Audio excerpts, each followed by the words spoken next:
You know, you'd think, with all these men around, I could find one even vaguely interested.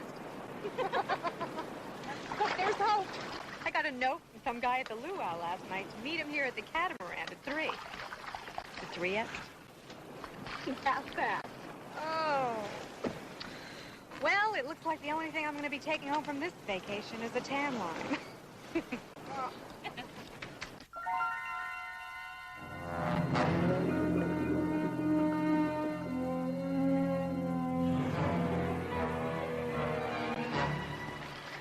Didn't you tell me that you're the fiancé in Chicago?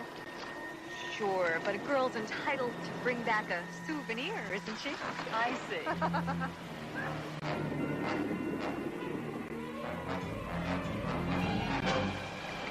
Time for a little more basting.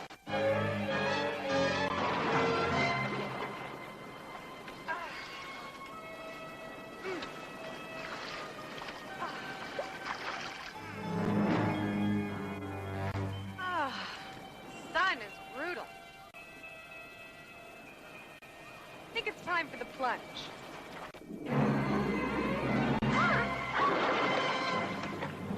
Water must be real cold, huh?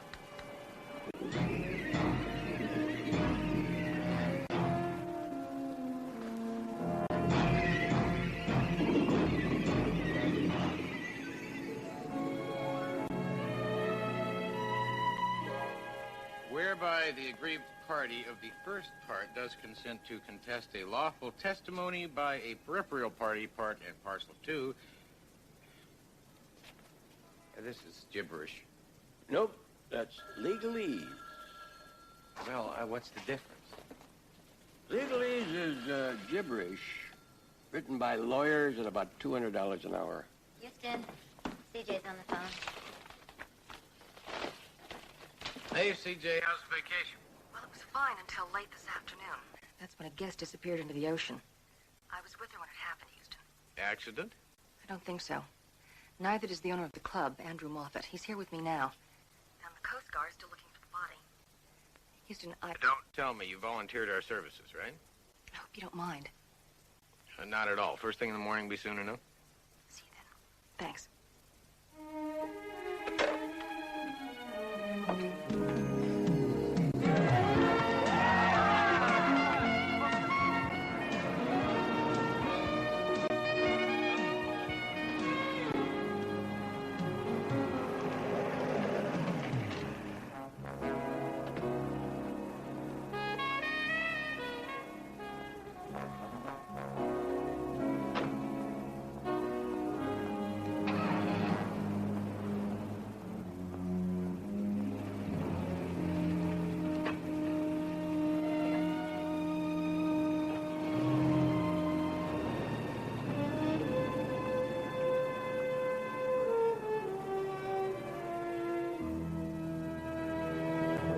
I made a terrible mistake, you see.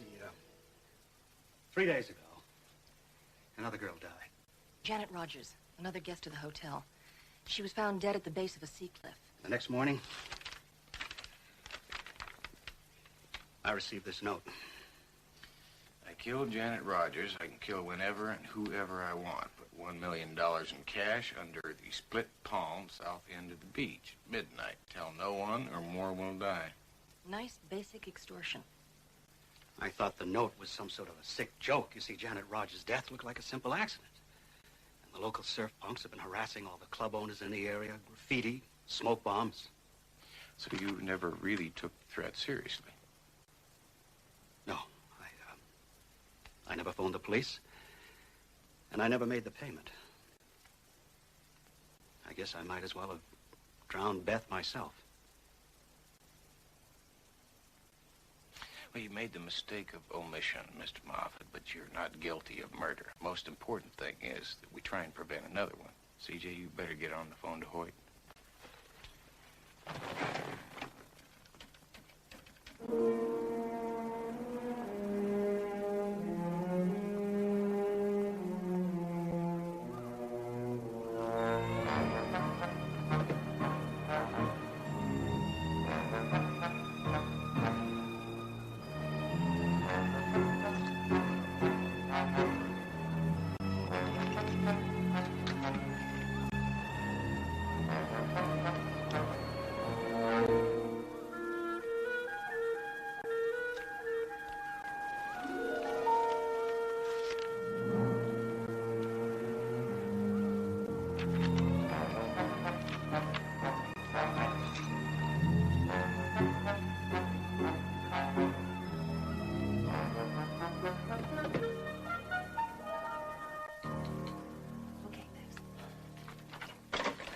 Sending over a forensics team, and he'll be here himself as soon as he can break away. We've got to close the club as quickly as possible. Of course, I don't want to jeopardize anyone else's life. But I don't know where I can raise that kind of money. Mr. Houston, every penny I have is invested in this club. Worry about the money later. We've got to get the guests safely away from here. You think there'll be another extortion note? I'm sure of it. See, once we get the guests away from here, the killer will have no bargaining power. Hopefully he'll move on. Or kill me. Mr. Moffat, do you have any idea at all who's behind all this? For all I know, it could be one of the guests.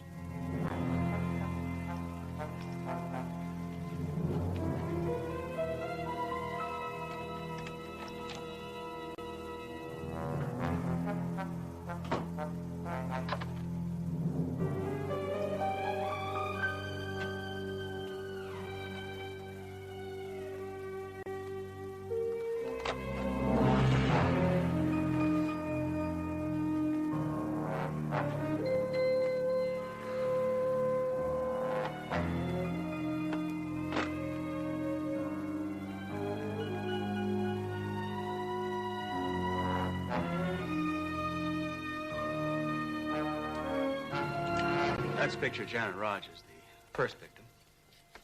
Oh. And this is a picture of Beth Thompson, the second victim.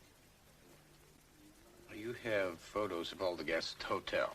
We try to take arrival photos of all our guests. They get a picture as a souvenir, and we use the pictures to keep track of who's who, remember them by name. It gives the hotel a more personal touch. Okay. We have copies of all guest lists, employee records, businesses who supply us. Roughly anybody who has anything to do with the club is right here. Terrific, thank you. You're welcome. Houston, I'm going to take all this info back to the office. Uncle Roy and I will put Baby to work on it. The Coast Guard still hasn't recovered a body. I'll keep you posted. Okay. I still don't understand what you're looking for. I don't know, a foothold. Maybe an employee with a past, a guest with a grudge. Maybe a connection between the two victims is something that might let us know why this is happening and who's doing it. Suppose it's just someone who figures my club is an easy target for $1 million scam. We pray that he makes a mistake. I'd like to see the spot where the first victim fell. All right.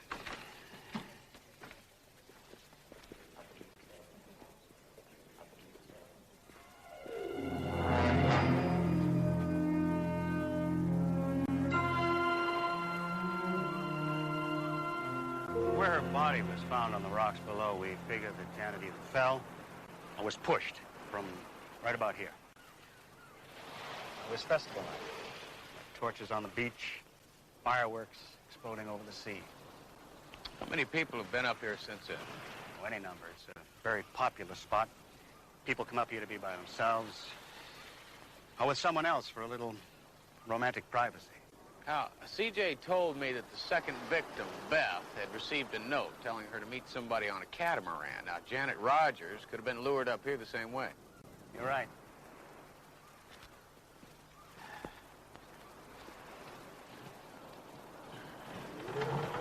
Hold it.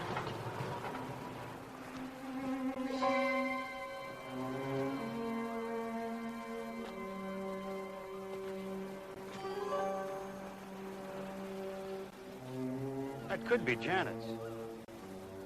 Or the killer's.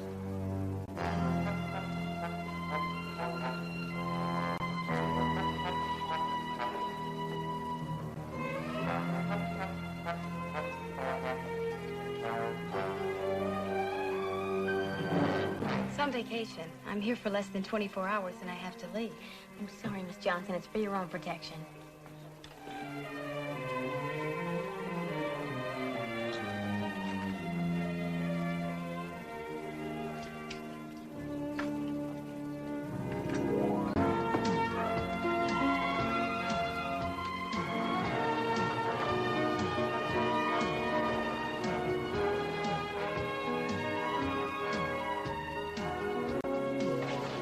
I'll see if anyone has reported any jewelry missing, and I'll check with the staff, see if they can recognize the earring.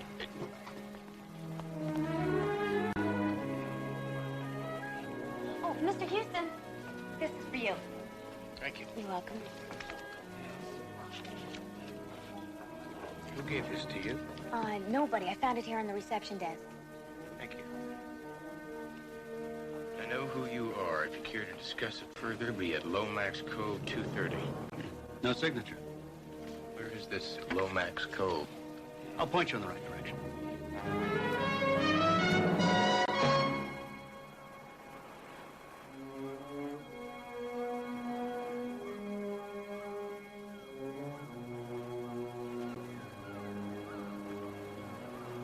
Actually, I thought you were a lot smarter than this.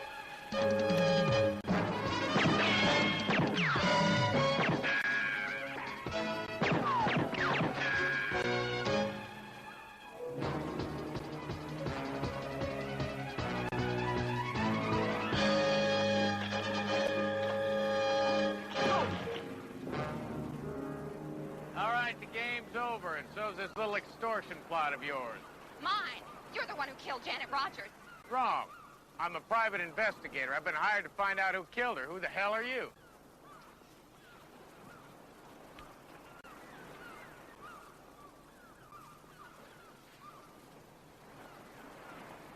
Joey Martin, private detective. We're on the same side.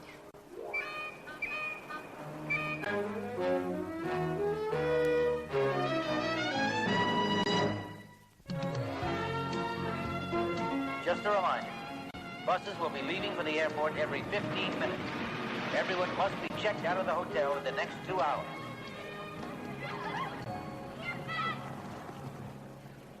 Houston, you're just lucky I had the presence of mind not to kill you. You did try and kill me. I'm just lucky you can't shoot straight. You're just jealous because I'm a lot farther along in this case than you are. Wait a minute. You want to know how far along I am on this case? I'll tell you, I'm far enough along that I can book you on suspicion of murder. Me? Yeah, you. See, I found your earring up on that cliff where the first victim fell to her death. Huh? Huh?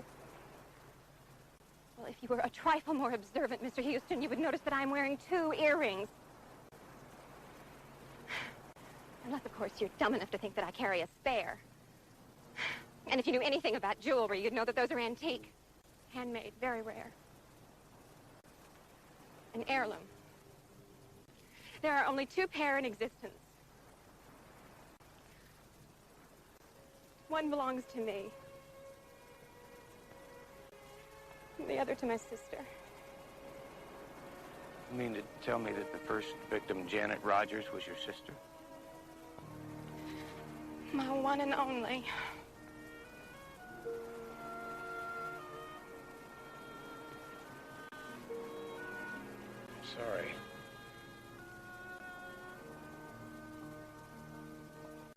She was divorced last year. That explains a different last name.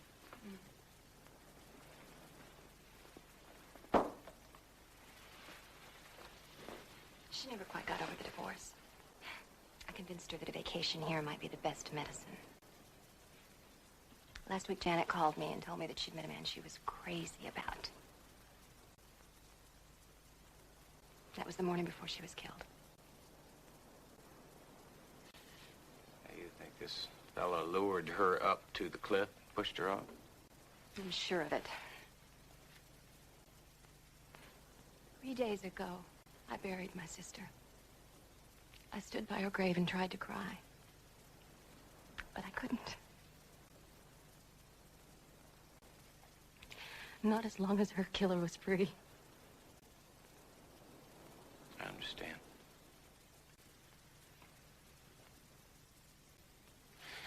Look, what made you pick me for your #1 suspect? I worked up a profile on the killer based on my sister's description. You matched it. Tall, handsome, brown eyes, mustache. And your car. Janet said he drove a red convertible. What if you'd killed me? I'd have had one less suspect to worry about.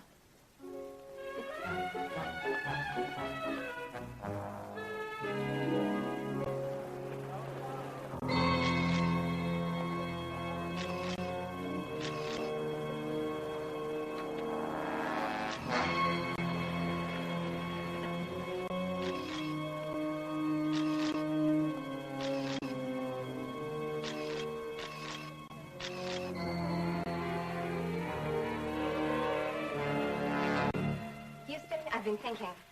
I've decided to let you assist me in this case. Me assist you? Yeah, well, since we're both working on the same case, it only makes sense that we work together. I agree, but you can't just come charging into my game Look, like... I've already drawn up a profile on the killer, and I've completed several scientific tests. Scientific tests? Yes, the foundation for all good detective work. You see, I took impressions of the footprints up on that cliff before you trampled all over them. Our suspect is 6'2", weighs 170, 180 pounds, and his left leg is slightly shorter than his right leg, which forces him to wear corrective shoes. Now, all of that was readily apparent from the spacing and depth of the footprints. Any distinguishing birthmarks? Plus, don't forget about the dark hair, dark eyes, and mustache, and the red convertible. CJ, Uncle Roy, this is Zoe Martin. Hi. How do you do? Nice to meet you. She's a private investigator. Her scientific methods nearly got me killed earlier. Well, maybe so, but she also just described our prime suspect.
club guest list, there was one man whose name was a phony. This man.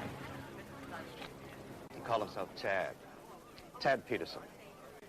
Tad Peterson does not exist. But Frederick John Logan does. Once we had the phony name, Hoyt was able to track down Logan from the fingerprints on the traveler's checks he used to pay his club bill. Convicted felon. Extortion is his specialty. According to Hoyt's sources, he is very professional, very persistent. But why did he choose my beach club? Well, it's isolated, rather small, caters to the rich. That's his M.O., Mr. Moffat. A year ago, he pulled the same number, an exclusive club on Long Island. The result was 3 dead bodies and $2 million ransom. We're dealing with a very calculating, methodical, and lethal businessman. So my only sister was a victim picked at random. For business reasons. Says here that he's got dark hair, dark eyes, mustache, weighs 178 pounds, and wears corrective shoes. Somehow I don't quite feel like saying I told you so anymore. We'll find him, Zoe.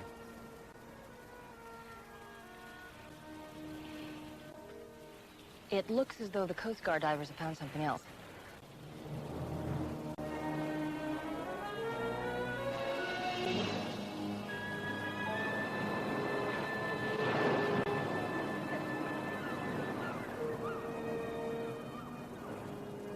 Thank you. I tried to get here earlier, Houston, but I got a gang war in progress, a major drug bust about to go down, and some psychos running around killing hookers. Whoever named this place the City of Angels got a sick sense of humor. Well, at least we've identified the man behind this one. Any luck on the all points on Logan? You know, an APB is hardly sufficient. We need protection from Moffat, a tracer on his telephones, and a rotating staff of at least 3 detectives to patrol the grounds in case Logan decides to make a ransom note drop. Just what I need. Another private eye. Would you let me handle this, please? Houston, he's just a cop. Don't let him bully you. Just a cop? He's just trying to help us. Just a cop? We don't want him getting in our way. Your way? He is on our side. Houston, we've got the situation under control. Hey, hold it! Thank you. Now, if you don't mind, we'll sit down. We'll logically go through this and discuss the next best course of action. All right?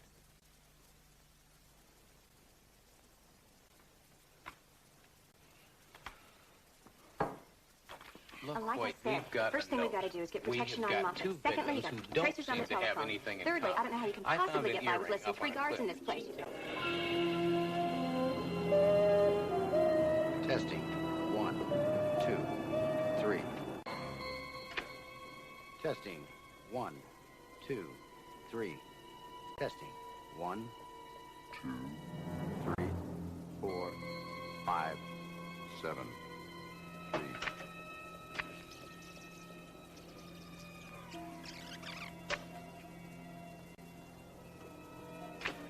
Testing. 1, 2, 3.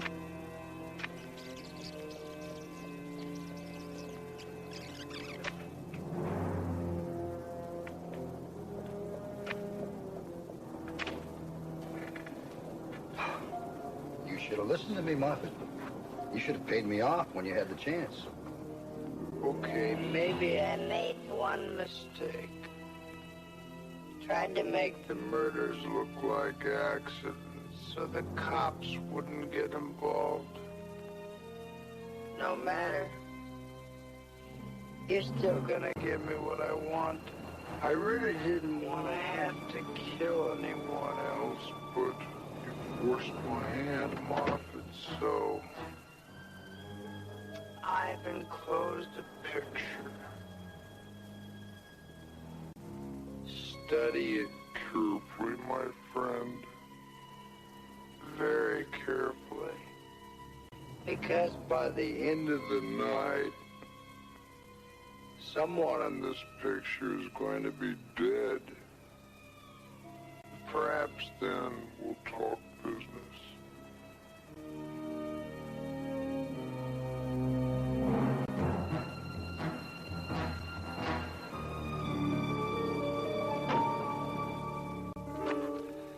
Got to track down all the guests in this photograph. Put them under some kind of protection. Most of them are from out of state. Some of them have gone to other clubs to finish up their vacations. It could take all night. Better brew some more coffee, Mr. Moffat. I'll call and arrange for extra personnel.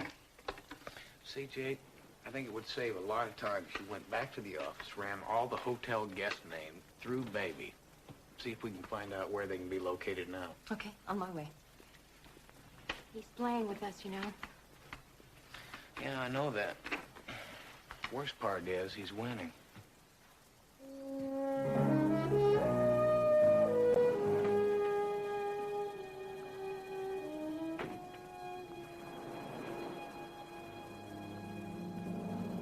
Looks like there are 15 people in this bus, but we may have to have the picture enlarged to see the ones in shadow. Logan told us to study the picture carefully. So what's your point? Maybe we shouldn't be looking for the obvious. Like instead of one of the guests being Logan's target, could be someone else, like, say, the bus driver?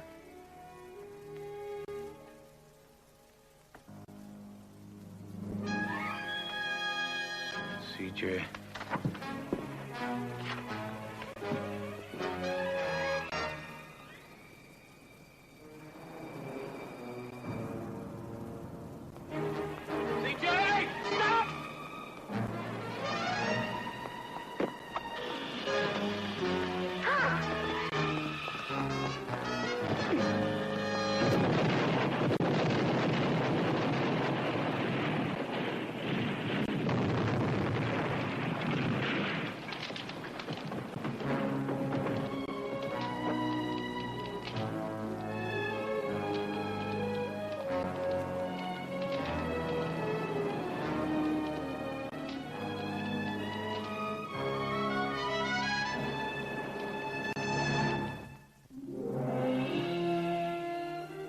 Seems I picked a worthy adversary. You saved the woman's life. Congratulations. But that won't stop me. No, just makes it more interesting. And because you've involved other people, the ante of our little game has gone up. Deliver $2 million to the phone booth in Franklin Park on the corner of Miramar and Maine. 2 p.m. today. Come along. No cops. Please don't make me kill anyone else. $2 million. I was having trouble raising one. I'm telling you, I don't have that kind of money. Yeah, well, Logan doesn't know that. We've got to go ahead with the drop as though we had the money. Hopefully that'll buy us enough time before he finds out we're bluffing. It's the only shot we have at him. Big risk, boy. Yeah, I know. That's why I'm going to make the drop. Hoyt will back me up. I'll arrange to have you wired. I think it'd be best if Matt drove Moffat's car. Houston, I'm going with you. You know as well as I do that if Logan sees 2 people in that car, he may bolt. Logan killed my sister. I'm gonna nail this guy. I know how you feel, but under the circumstances, there's no way... You can't leave me behind. Do you always get what you want? Most always. All right, I'll talk to Hoyt, see if you can ride in one of the tail cars. Ride along in one of the tail cars? Forget it. I told you this is too dangerous. Forget it. Just forget it.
He's wired.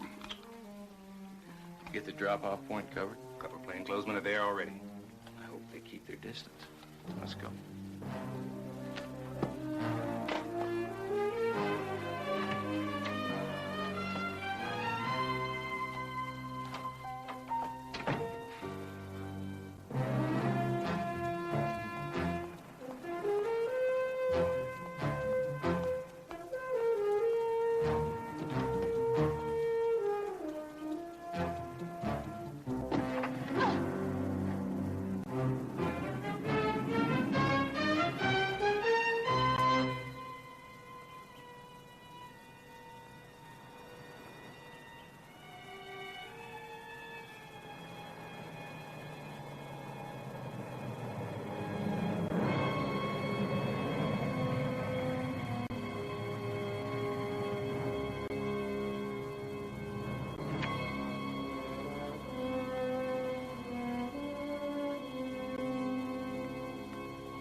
you're not Moffat. No, but I work for him. He was afraid to meet with you. Now, I am here, I've got the money, and I'm alone. We'll see. There's a phone in the park on the other side of the hill. Be there in 2 minutes for further instructions, or you're a dead man.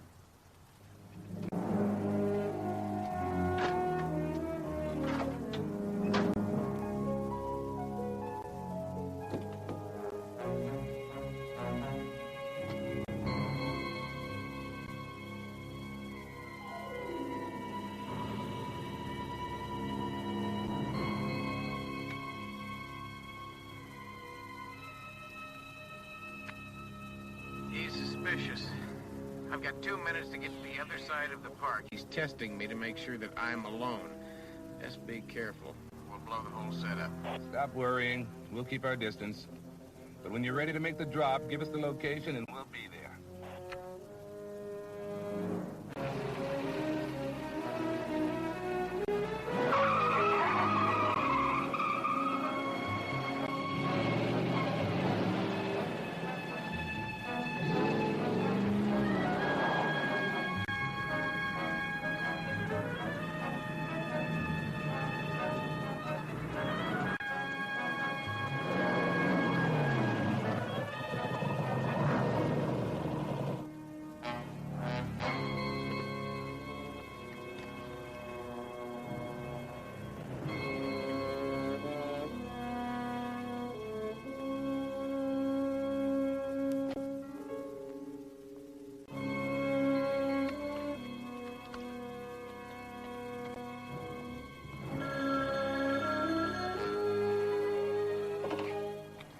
Satisfied? Not until I get the money. But at least I'm certain you aren't being followed. Meet me at the east end of the park where you'll find a closed refreshment stand. 10 minutes.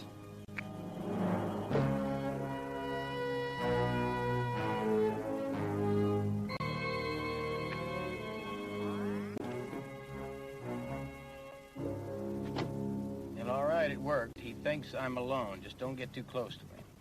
Sure, sure. But where's the drop point? Wants me to meet him in about 10 minutes.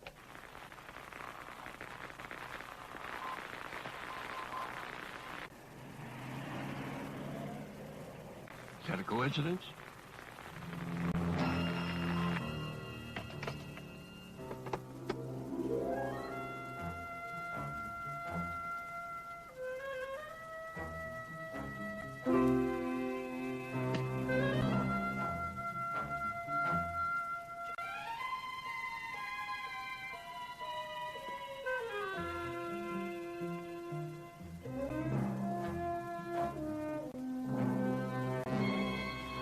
Keep coming.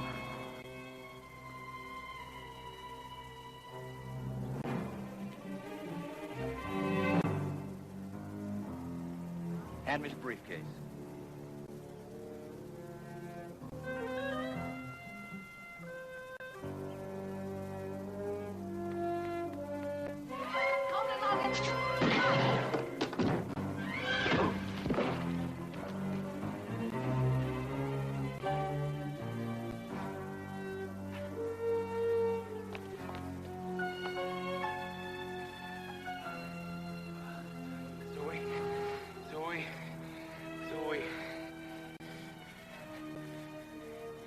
Zoe. Get away from me, idiot! I'm all right. He's getting away. Wait a minute. He just, Oh, nice you took job, P.I. Bulletproof vest. One of us knows what we're doing.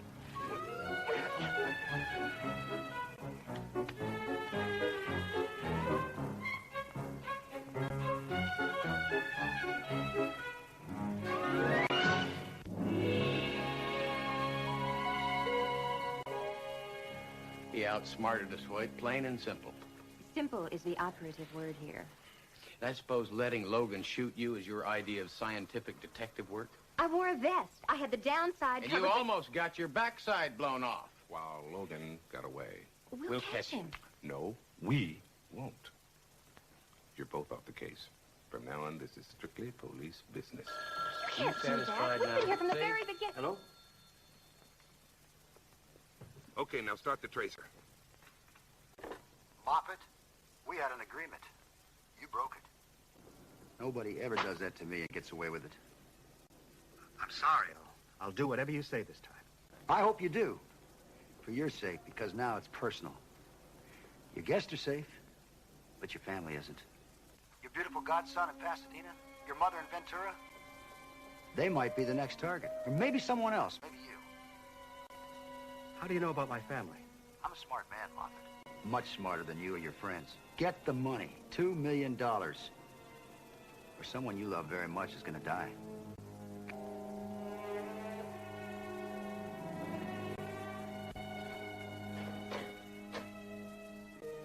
Thank you very much.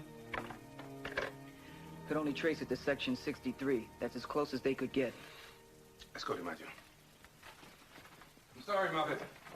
Logan wasn't on the phone long enough to complete the trace, but we were able to narrow it down to a small area near the port of L.A.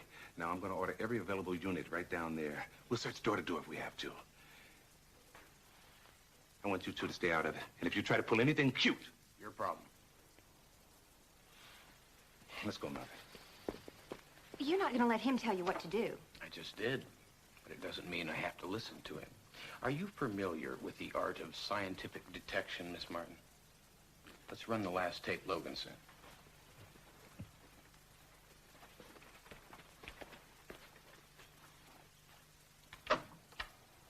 Deliver $10 million to the phone booth in Franklin Park on the corner of Miramar and Main. Here. 2 p.m. today. That whistle in the background. Now, I just heard it when Logan called again. So? Well, did you hear the sequence of boat whistles? It's a signal that a ship uses when it approaches a drawbridge. There's only one drawbridge in the port of L.A.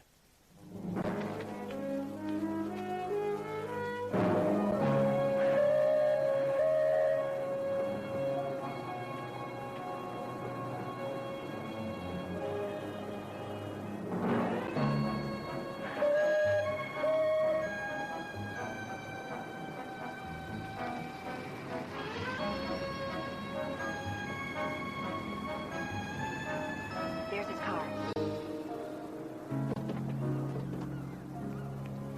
Big place. I'll take the front. Now, this is turning out to be a hell of a relationship. This isn't a relationship. This is a business.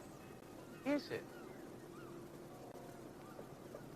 Okay, you take the front. Considering our past experience with Mr. Logan, I'd say there's a high degree of probability that he'll choose an alternate avenue of egress. Is that a scientific deduction? Women's intuition. Great.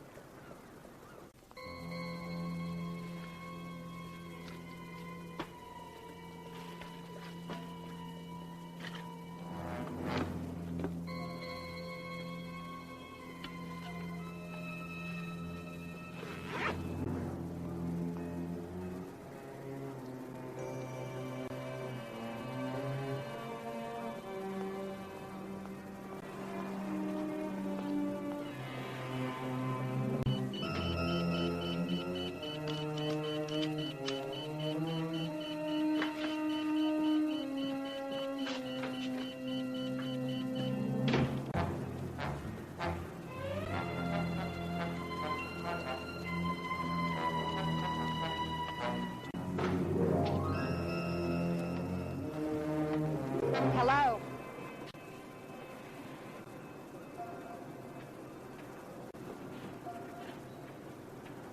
I thought you were dead. Well, I'm not.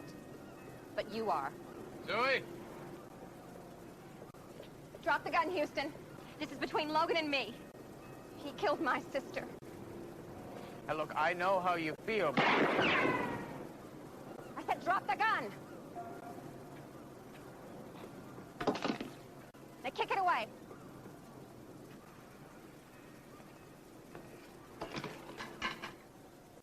Don't come any closer. If you really know how I feel, you'll let me handle this my way. Look, let's talk about this. Let's not. Zoe, you have got him. The 2 murders, the extortion, they're gonna put him away for life. You don't have to kill him. You sound like Hoyt. I sound like a professional.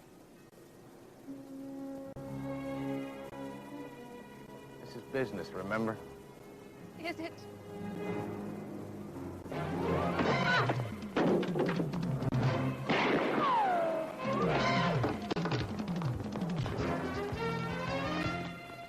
Just go get him! Another order. Mine.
Don't worry, Houston. I'm not gonna shoot him.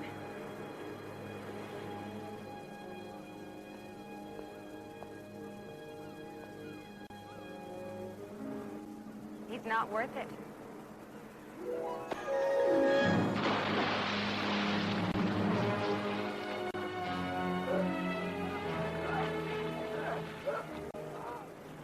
I told you I wasn't gonna shoot him.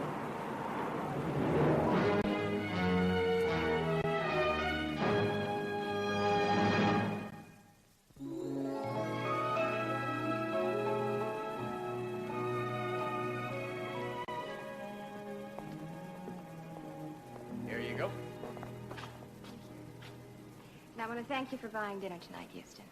We sure don't have restaurants like that back home in Seattle. Are the portions always that small? Well, it's the least I could do. Take my favorite lady detective out to dinner on her last night in town. Am I really your favorite? Of course you are. You're the only lady detective I know. Well, I think we make a great team. You do.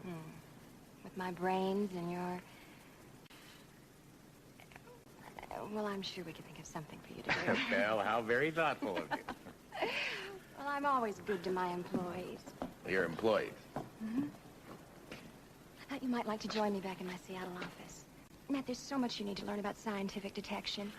You can't rely on brawn and good looks forever, you know.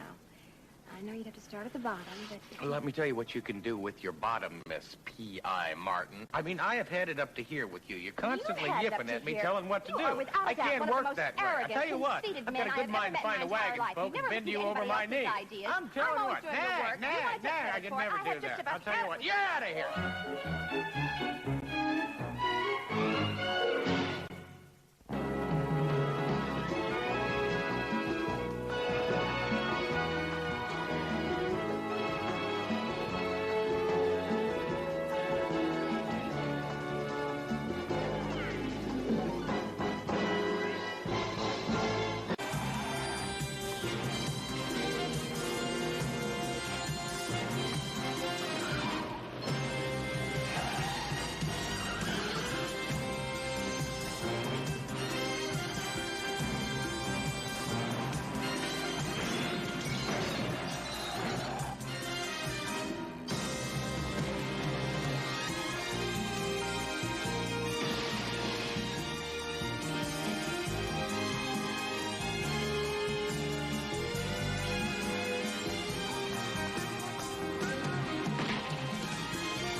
yourself, party animals. Let's go to Nick's place. What do you think, Joe? I think we have a 6 a.m. flight tomorrow. Hey, no problem. I'll get you there on time.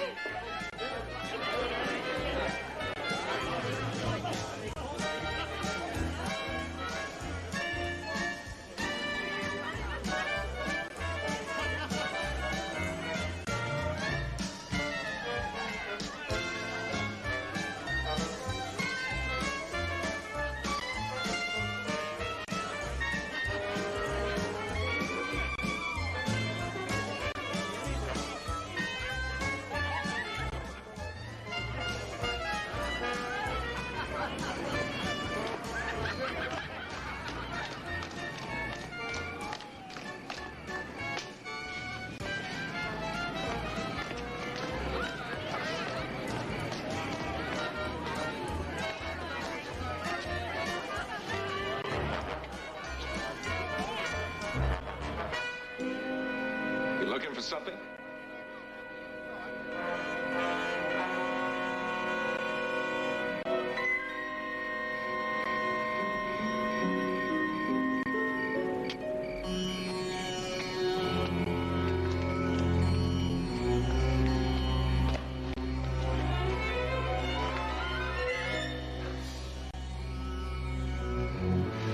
What do you want? Money?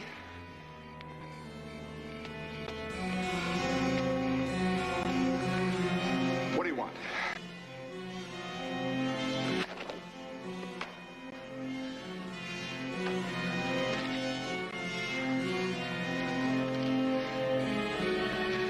No! No!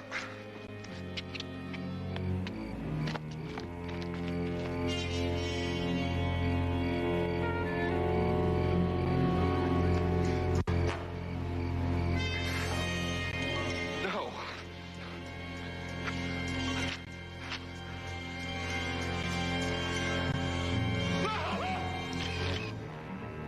There you are.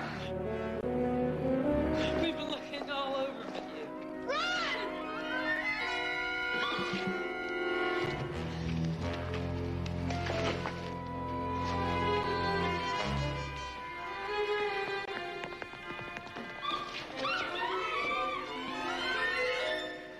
My ankle!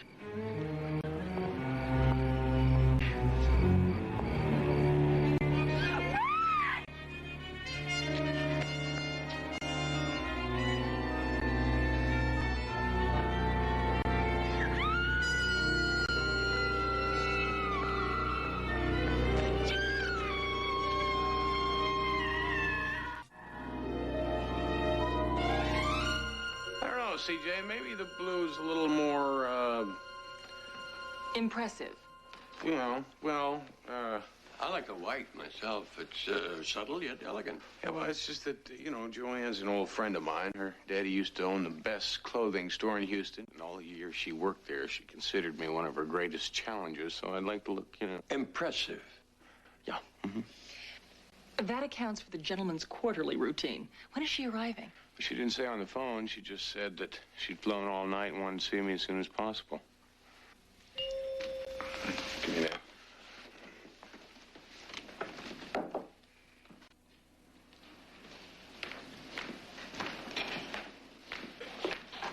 Joanne, it's great to see you after all these years. Houston.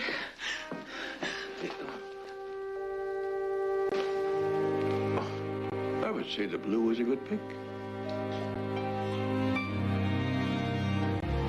So you stumbled onto this stewardess you fly with, Bess.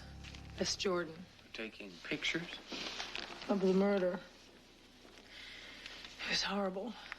Once you ran, where did you go? Home.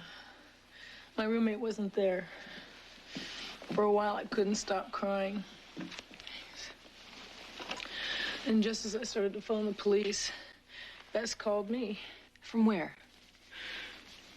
I don't know. She'd gotten away. Oh, they stabbed Lana. Bess told me to get out of town as fast as I could. And to trust no one, not even the police. Why would she say something like that? It's like she knew something. Some terrible secret. I just grabbed the first plane. Matt, you gotta help me. First thing that you have to do is go back there and explain to the authorities what you know about this whole thing. Not alone. Please come with me. I have a friend on the force in New Orleans.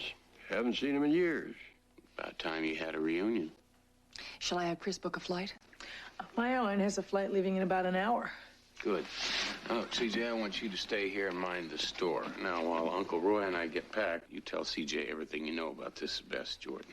Bess said those men would kill me if I came back, Matt. Don't you worry. I won't let anything happen to you. Houston, watch out for the nightlife.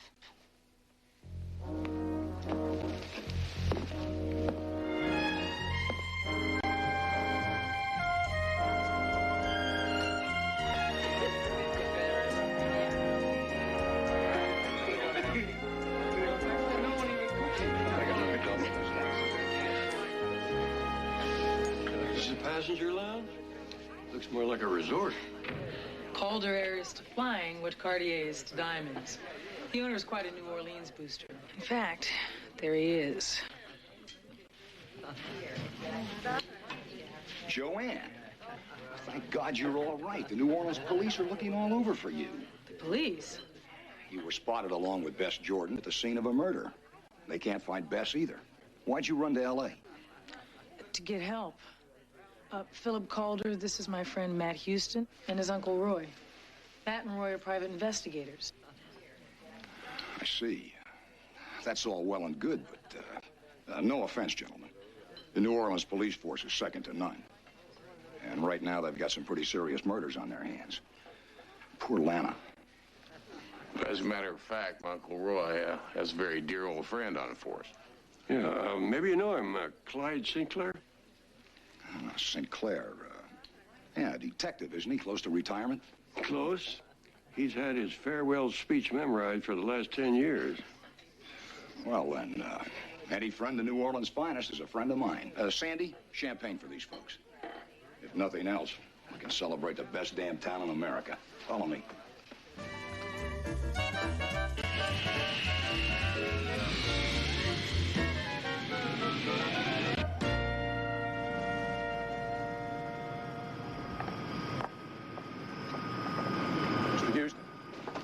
Do you have accommodations? Yes, we're staying at the Gulf Court Hotel. Oh, good. That's one of our best. If there's anything I can do to help while you're in town, just let me know. Thank you. You bet.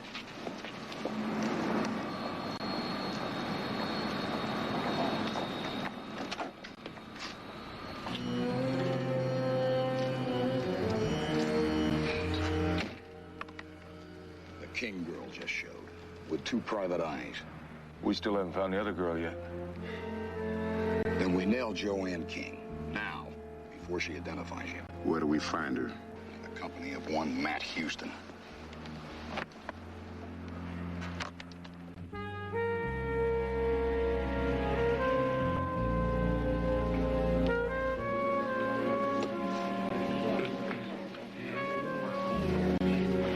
Hold it. You're under arrest. What's the charge? Impersonating a PI. The Roy Houston I know is out to pasture in Lotus Land, sunning his backside while the rest of us make the country safe for democracy. Yeah? Well, I heard that the chief of police in New Orleans was thrown in jail for temporary insanity right after he hired some broken-down warhorse from Washington who can't find his gun to save himself. Well, I can find my gun all right. I just can't remember what to do with it.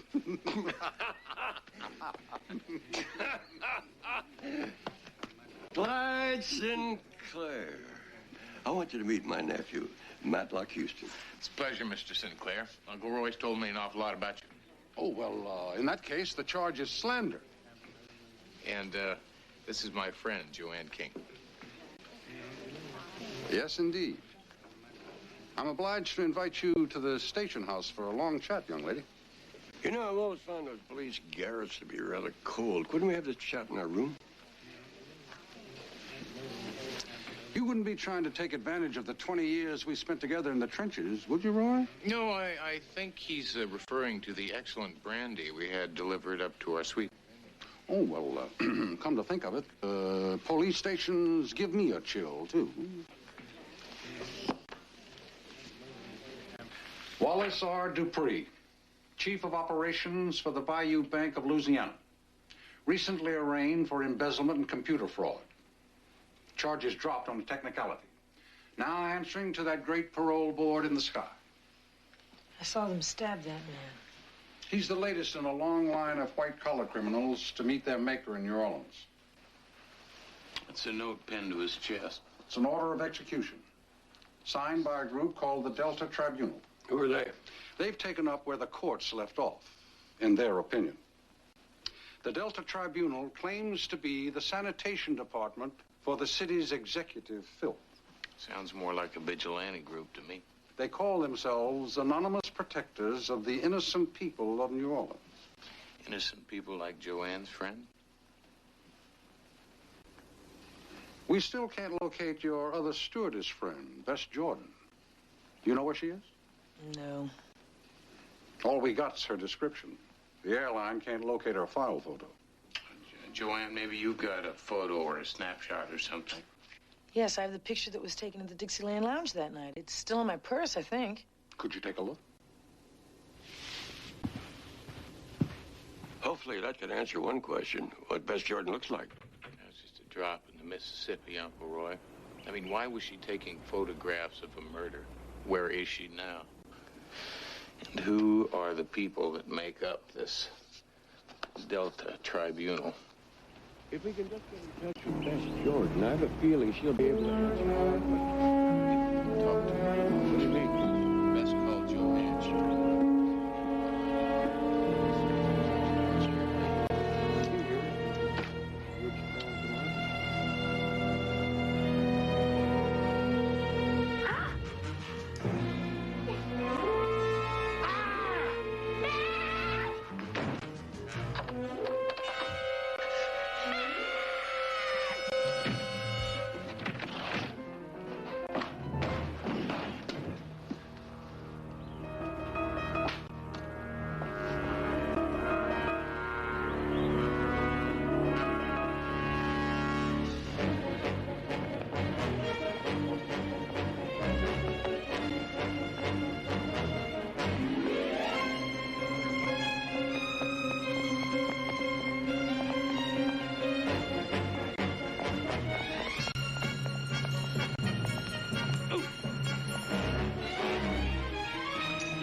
Did what you could, son.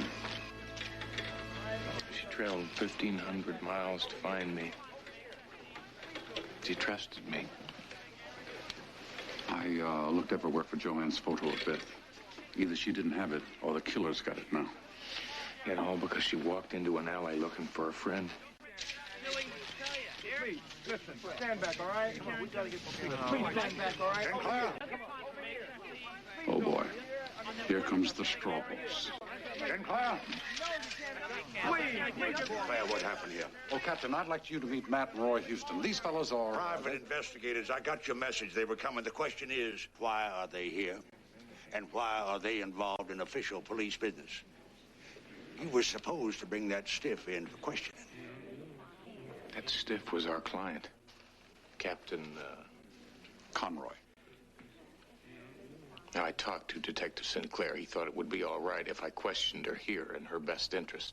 Oh, really? You got any more ideas in her best interest?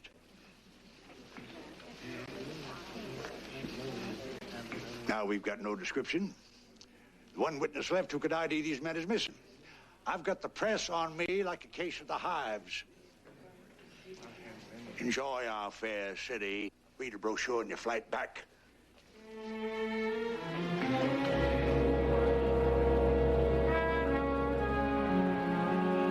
Conroy is from an old blue blood family. He's not used to seeing his name in the paper in anything but favorable print. He's taken a lot of heat. With his personality, I can't imagine why. Somewhere out there is a girl who can identify Joanne's killer. We're gonna find her before they do. Matt, I don't think my department's going to cut into any further involvement on your part. Look, Clyde, if you have to back away from this one, we can understand. I look at this boy's eyes, Roy, and I see you 30 years ago in Berlin. What the hell? Won't be the first time I've turned a deaf ear.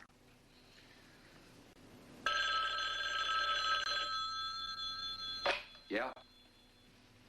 It's the C.J. Parsons. C.J. Houston, I talked the airline into telecopying Bess Jordan's personal record. It's not a lot of help. She was only there a couple of months, and prior to that, she seems to have no history. No history? Where's she live? Well, until she disappeared, she lived with another stewardess named Vi Charles. Oh, what about a car? Well, apparently she owned a red late model Mustang. Well, I don't suppose the airline can explain what happened to her file picture. Well, the clerk that I talked to said that it was just torn out of the file. There is something rotten going on in New Orleans, C.J.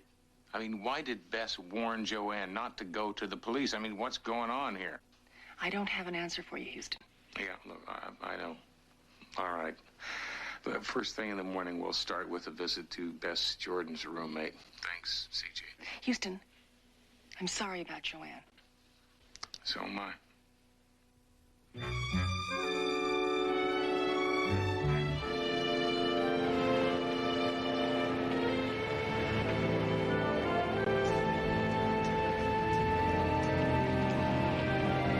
Just like old times, huh, Clyde? Hours of boredom, followed by seconds of stark terror. Ever get tired of it? Not for a long time. I came home to retire, and I can't wait. You're sticking your neck out for us, Clyde. We appreciate it. Hell, son. Me and your uncle never let a captain type run our lives 30 years ago. Why start now?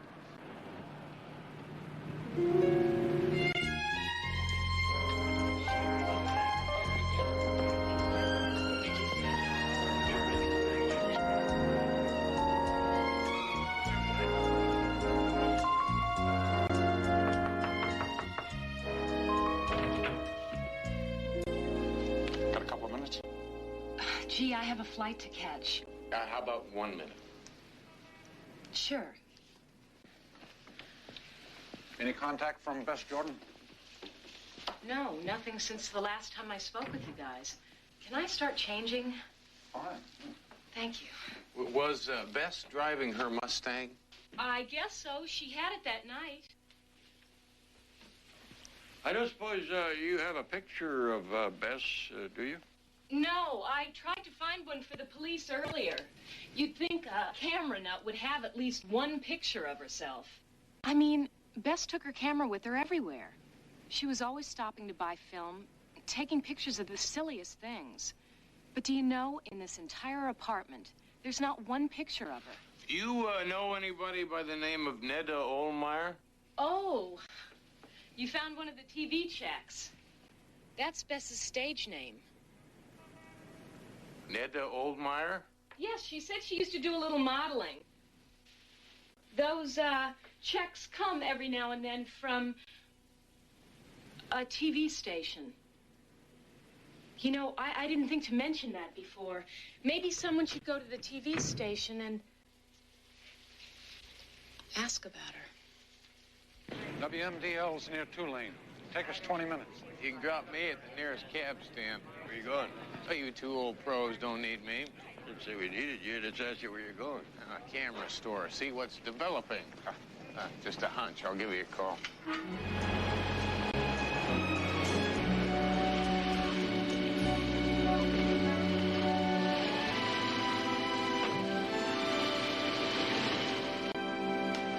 Well, hello there. Some weather we're having. So I was wondering if you all had some pictures ready for a friend of mine, Bess Jordan. Nothing for Jordan. Really? Well, how about Oldmeyer? Netta? You know her? Sure, she comes in here all the time. But why are you picking up her pictures? Well, this is the problem, see. Now, she took some pictures of me also, wanted to put them in her scrapbook, and I didn't want them both to run into each other in here, you know what I mean? But Netta already called me, and I told her I'd have these for her at 4. At 4. Well, I must have got my wires crossed someplace. Thanks anyway. Don't you want to take these to her? No, I'll let her surprise me. Hope she likes them.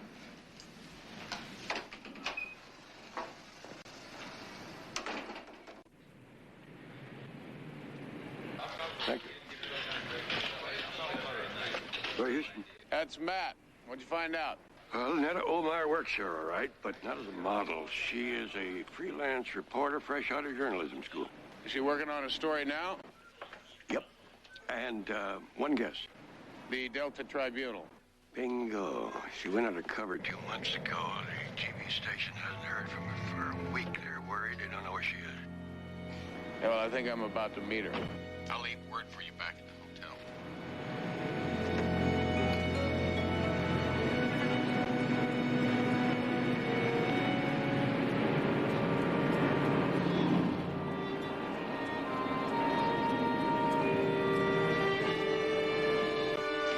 Here you go. Thanks. See you later, Netta. Excuse me, Miss Holmes. Wait a second. Now, look, I don't want to hurt you. I just want to talk to you, please. Now, look, I know all about Bess Jordan. Wait a second. Listen, wait, just hold it!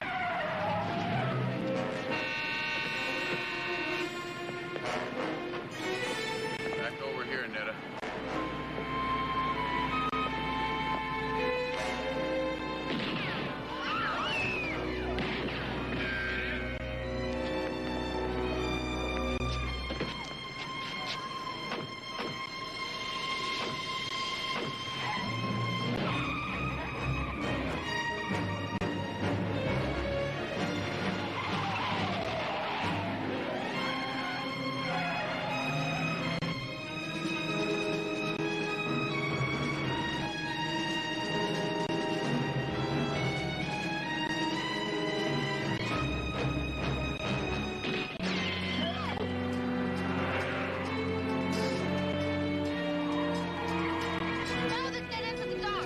Now you tell me.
Aren't you? I'm a friend of Joanne's, private investigator. Tell me something. Why are you so afraid of the police? Joanne's dead. I didn't know. Just like Lana. They're both killed because they were getting too close to you. How many people are going to have to die before you tell someone what you know? I needed proof. This. Pictures of the murder? You want to see those animals without masks? Take a look.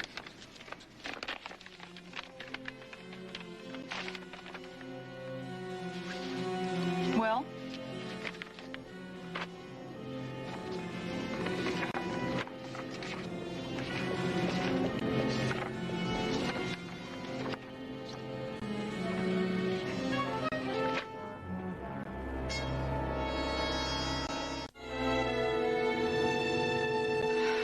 You still haven't explained to me why you haven't gone to the cops.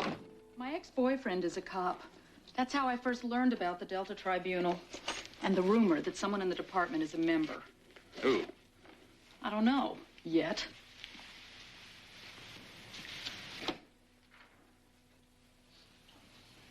Some hideout. Belongs to my aunt. She always goes to Europe around Mardi Gras. Can't stand the crowds. Damn it. The camera must have broken when it hit the ground that night. Which fogged your film? I had them. A network feed for sure, and I blew it.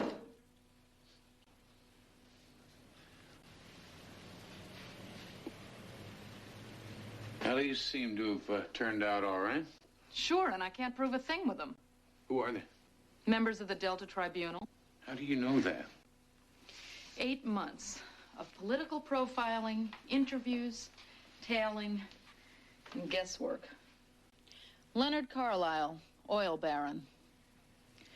Paul Delaney, Chamber of Commerce. Eleanor Sims, district judge. And this one, the high executioner. Philip Calder, president of Calder Airlines. I took the job with Calder Airlines to get closer to him. That explains how they got a hold of your file photo and how they knew where to find Joanne. The guerrillas with him are the hit team. Employees named York and Morris. And the ones that killed Joanne. Yesterday, I thought I had the pictures to prove it. Today, I've got nothing. Well, now you know that and I know that. But they don't. What are you talking about? Setting a trap. Now, what if you went to Calder, offered him those pictures for a price? We've got no pictures. If he takes the bait, we may as well have. He'd kill us. You don't know these people. They never leave witnesses. Please just listen to me, Ned. Now, we owe something to Joanne, you and me. She's lying dead on a slab of marble because I couldn't protect her. Now, both Joanne and Lana are dead because they were looking for a friend that they trusted. A friend that was using them for cover. And no television job in the world is going to change that.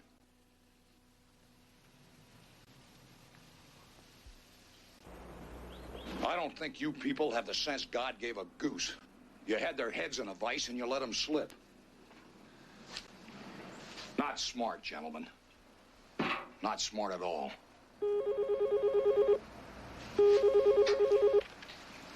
Philip Calder. Who? I'm listening. I want $100,000 in cash. Pier 12 warehouse, midnight. Play straight and you get the photos instead of the morning papers. Blackmail? I thought this was some kind of self-righteous crusade. I finally realized it doesn't pay as well. The negatives, too? Yes, but I want that money personally delivered by you. All right. But, Miss Jordan, we'd both better be playing this straight.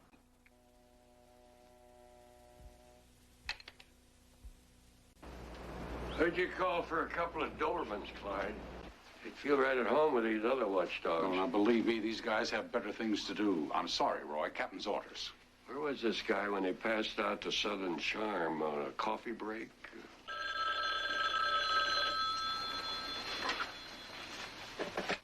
Roy Houston. Uncle Roy, it's Matt. You all right? Yeah, I'm fine. Look, are you alone? I'm with Clyde and a couple of officers. Tell Clyde to get rid of the others. Clyde, how about putting out a couple of dogs? All right. Thank you. Clear. All right, here's the scoop. I'm with Neda Olmeyer. We're getting ready to hook the big fish in the Delta Tribunal. What are you talking about? Well, some embarrassing snapshots. And some people who would like to buy them. Now, we're going to meet them at the docks at midnight. Ned is going to bring the cake, and I'm going to jump out. That's with the girl. They're meeting the tribunal at midnight. You need a backup. And this captain has got me in quarantine. Yeah. Matlock, look, if you've got a line on the tribunal, you better let us handle it. Clyde, I believe you've got a leak in your department. Oh, I've been hearing that for months. It's hogwash. Maybe so. But to make sure, I've got to fly this one solo. Son, you realize you're sticking me between a rock and a hard place just telling me this, don't you? All I need is 6 hours. Well, how many more times do you expect me to go deaf? 1. I want him real bad, Clyde. What did you say? I can't hear you.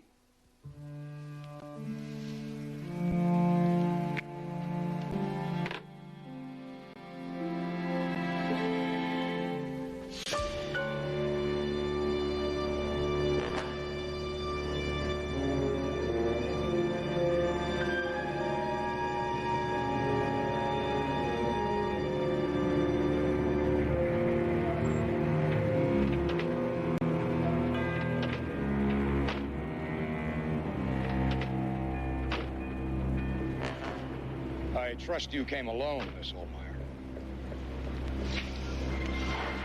Or is it Jordan? Olmeyer. You brought the pictures? And the negatives? Let me see them. You first.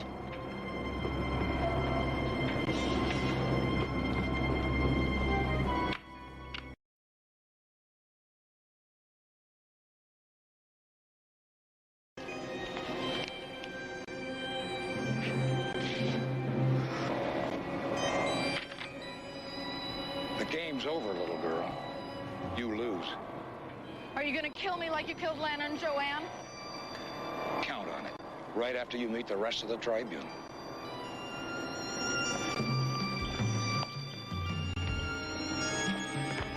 I'd like to meet that bunch myself, Calder.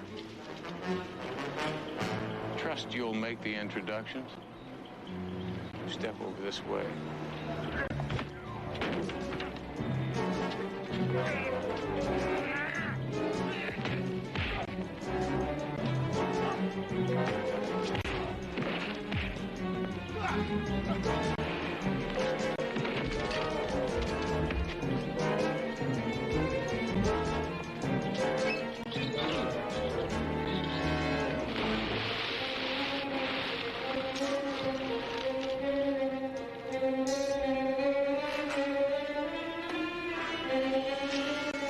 Double-crossed us. Nice going, Matlock. Cuff him. I should have known you wouldn't have missed a party like this. Any more than Uncle Roy.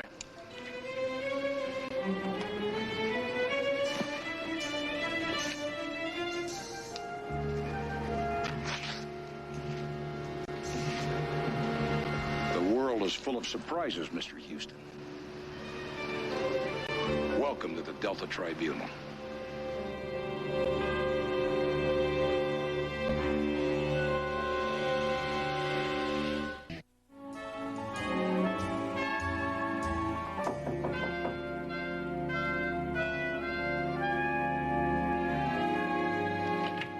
Matlock call? No. The drop was an hour ago. There's something wrong. I should have been there. I would have been there if Matlock hadn't been so all-fired convinced there's a spy in the department. You check the docks? Some. There's miles of waterfront, Roy. If he had just said where. Clyde, you gotta get me out of here. I do, and the captain's got my backside on a plank. I'm 5 months from retirement, Roy. It's my nephew out there. That's all I can do, Roy. Where's the Napoleon? I could use one. Clyde, what if I call the captain and try to pull that old act about being a friend of the federal judge? A, he's home asleep. B, it's a 100-to-1 shot. Well, those are the best odds I've had yet. You have his number? Address book's in my jacket.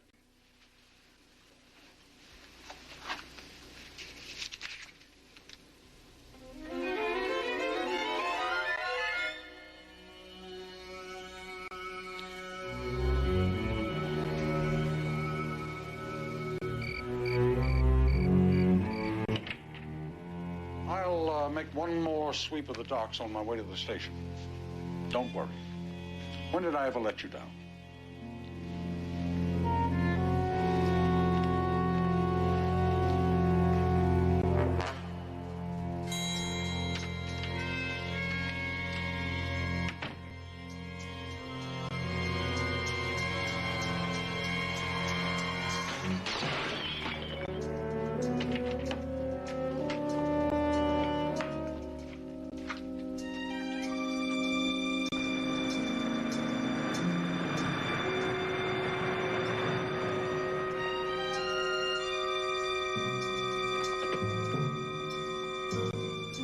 Follow that car. I've been waiting 20 years for someone to say that.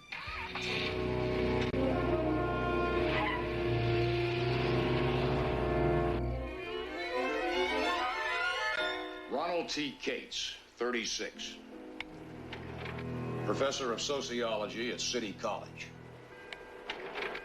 Known to advocate communal living and marital experimentation.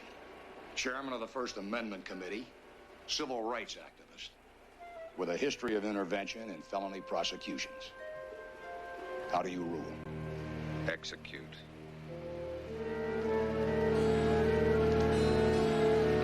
Execute. Execute. The tribunal has spoken. Ronald T. Cates. Execution. And now, one final verdict. The tribunal has asked for a summary judgment on the lives of Netta J. Ohlmeyer, alias Bess Jordan, and Matt Houston. How do you rule? Execute.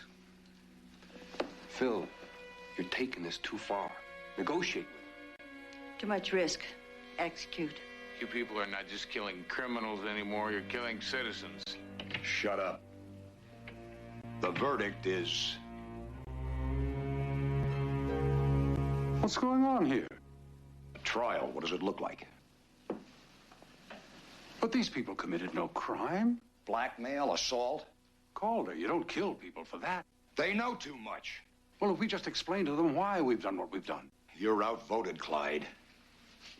Execute. Do it in the garden, Morris.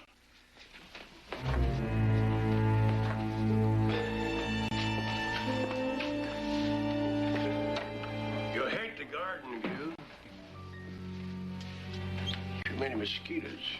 Well, I hate your manners, but I love your timing.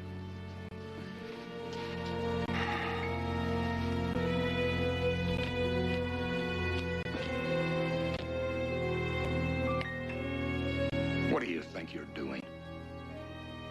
Putting a box around the Delta Triangle.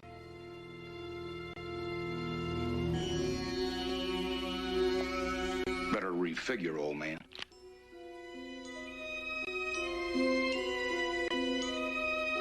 Kill them all. Now, wait a minute. What about the vote? What kind of a tribunal is this, Calder? He's right, Calder. You can't take the law into your own hands. What do you think you've been doing all this time, Clyde? The vote won't change, Clyde. I'm sorry, Roy. Don't apologize to me. Apologize to Lou Hart and Billy and all the other friends we buried. They got worn down, too, when it seemed like the rules favor the bad guys, but they never broke those rules. They died for them. I'm sorry about those men, Roy. But I think they'd understand what I have to do now.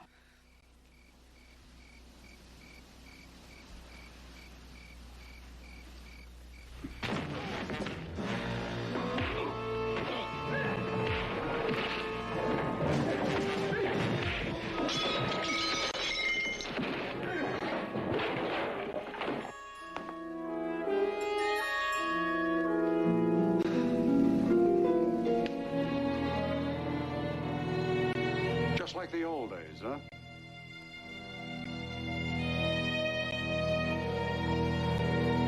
Almost.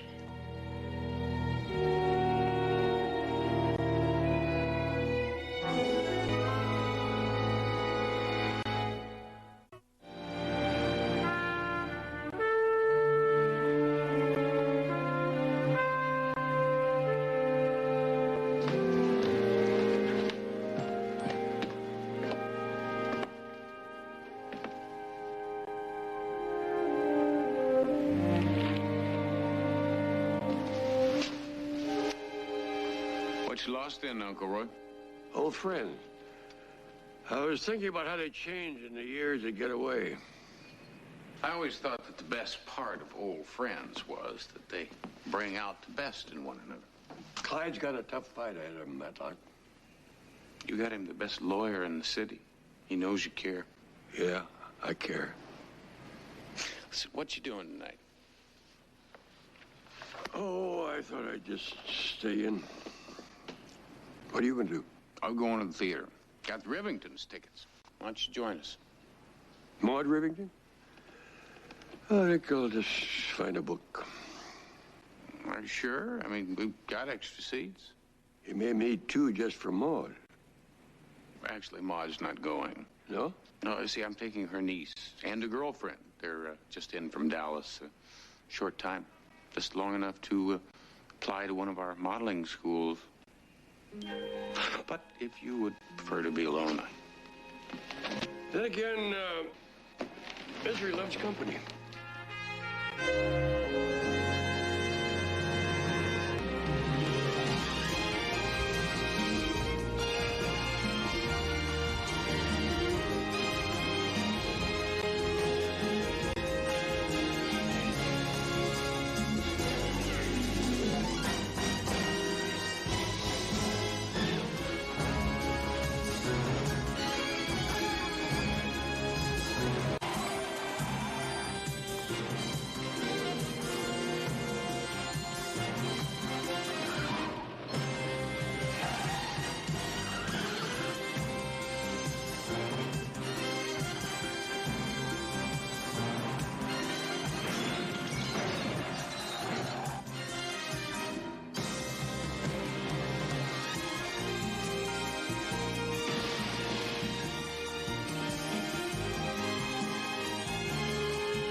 Better be you, Freddie. I'm sorry about the cloak and dagger stuff, old chap. But I really think it's necessary. Get to the point, Freddie. You dragged me across 2 continents to tell me something. What is it? Petrovich. I haven't heard that name in years. Well, none of us has, but he's back. It's impossible. I saw him. He's already tried to kill me once. You remember what he said he'd do to us if we ever got out? We've got to tell the others.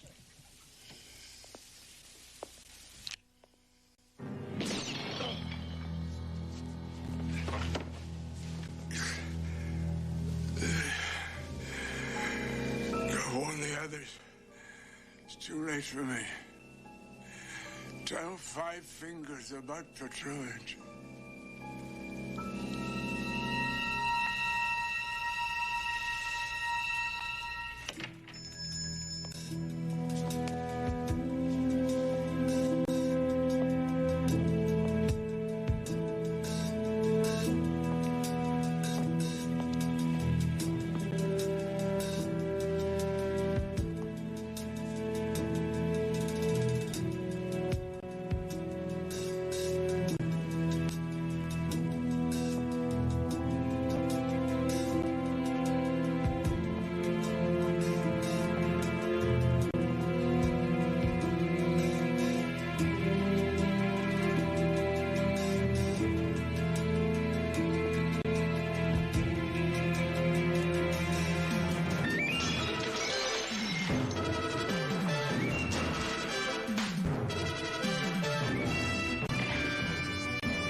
I guess you could say Freddie and I never saw eye to eye.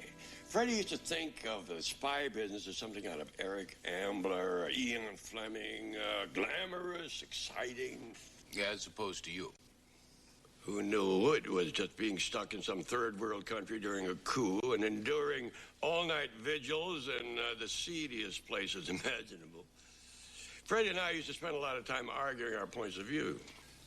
And yet you rushed right over to Salzburg the moment he called. Because we both held this common bond. The Five Fingers. Best team ever assembled by the company. 5 crackerjack agents. And now, 35 years later, Roman Petrovich is trying to kill us all. Why would this Petrovich want to harm the Five Fingers? We exposed him as a double agent. The Russians didn't take kindly to his cover being blown. They had gone to great lengths to establish it.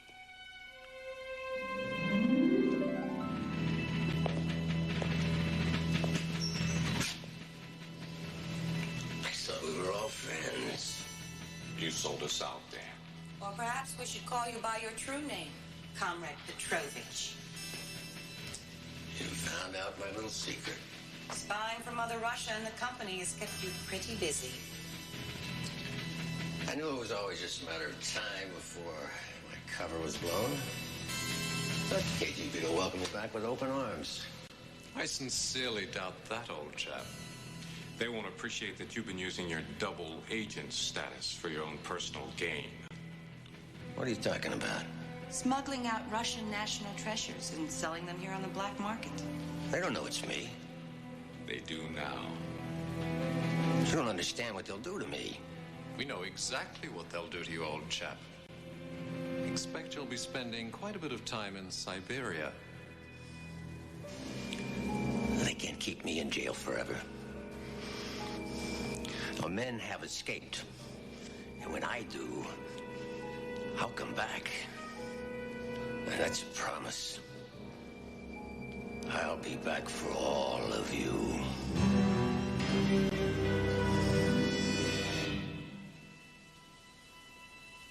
He's been in a Russian prison for 35 years? Obviously, he's not anymore. I've got to warn the others. Who are the other three? Well, there's Ed Thompson. He's living up at Vegas. CJ's trying to get him on the phone. And then there's Reels. Reels? Your old partner, Art McMillan, the movie buff? Lives and breathes them. Huh. Well, where do we find the fifth? We don't. She's dead. I'm afraid I've got some bad news, Roy. Thompson?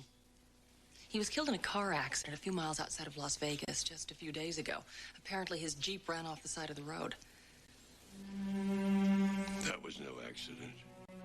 If so, that means that Art McMillan's days are numbered. Not if I have anything to say about it.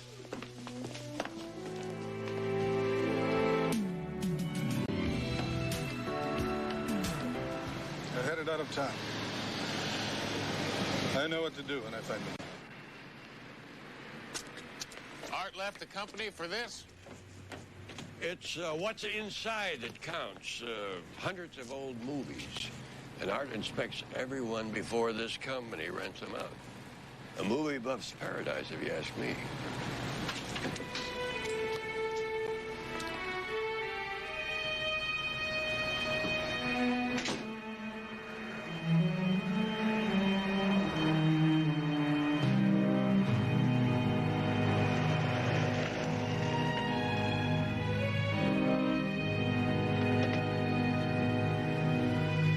Remember, get him alive if you can, but get him! Search every ravine, every crevice, but the fiend must be found! Wolfman. No, it's Dracula. I'm telling you, it's Wolfman. This is the part where they shoot him with the silver bullets. No, it's the part It's where he... Frankenstein, and you're talking through the best part. Reels.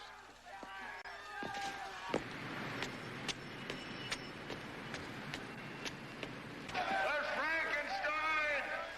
Now, Frankenstein, where are you? Roy Houston, what are you doing up here? It's Petrovich.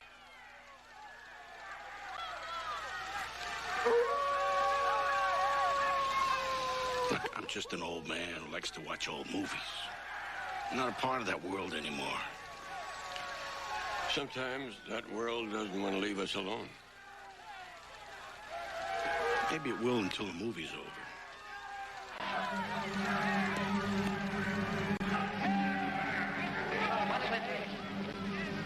Listen. It's Frankenstein. That way.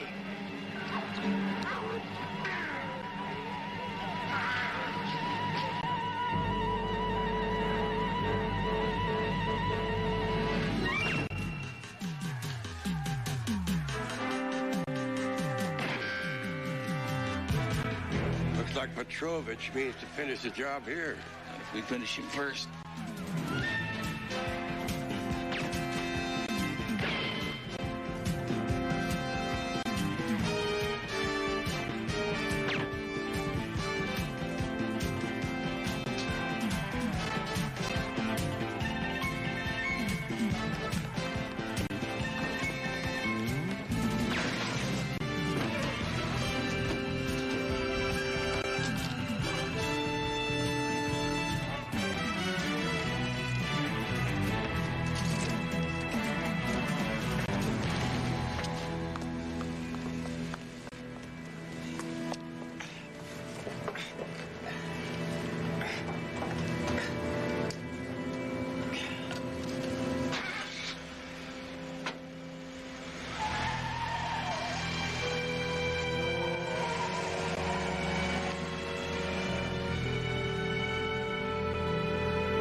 visit this old friend that you haven't seen in years on the day he gets shot. And you expect me to believe that you don't know anything about it. He was already dead when we got here. Why do I find it so hard to believe?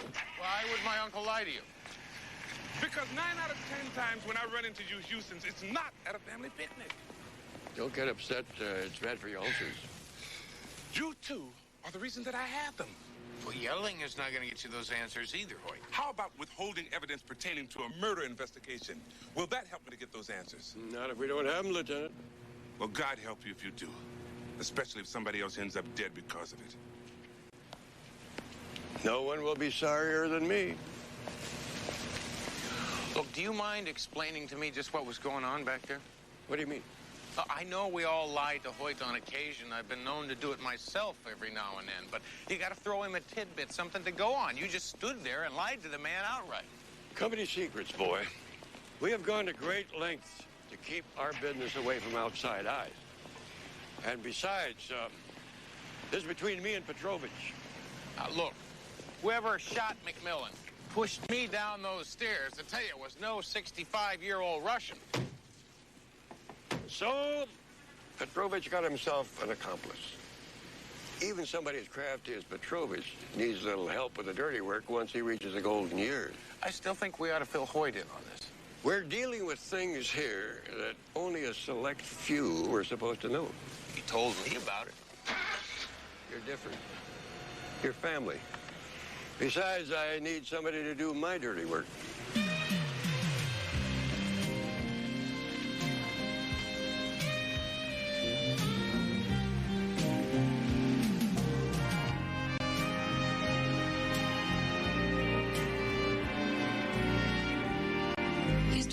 You gave me isn't very much to go on. I didn't get a very good look at him, CJ. I mean, people usually show movies in the dark. And of course, it's hard to orient yourself when you're falling head over heels down a flight of stairs. But that still doesn't do Uncle Roy much good. Houston, all I can do is keep trying.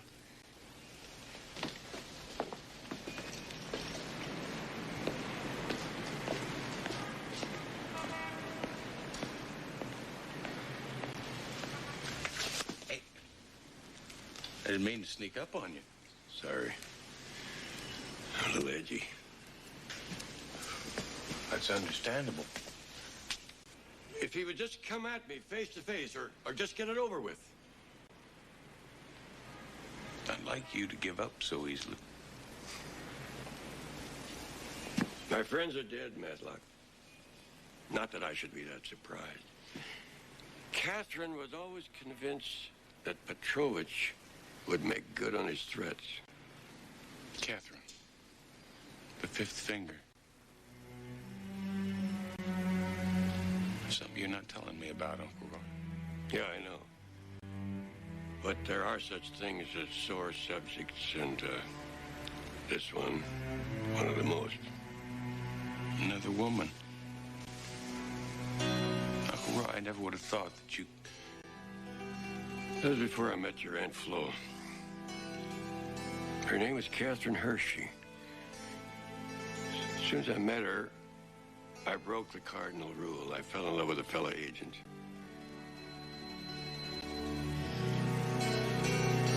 The company hated it. The short time we had together,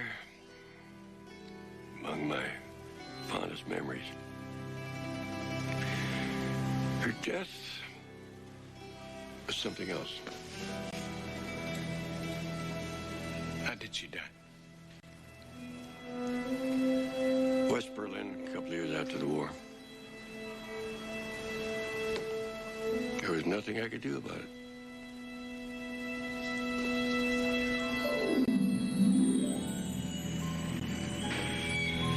A meeting had been arranged with a British agent for a drop in an alley in Berlin. Catherine and I argued about who was going to make contact. We'd been arguing most of the night. She'd volunteered for a covert mission into East Berlin, which I considered too dangerous. She accused me of being overprotective. I guess I was. So the least I could do was to let her make a routine drop. Only it wasn't so routine.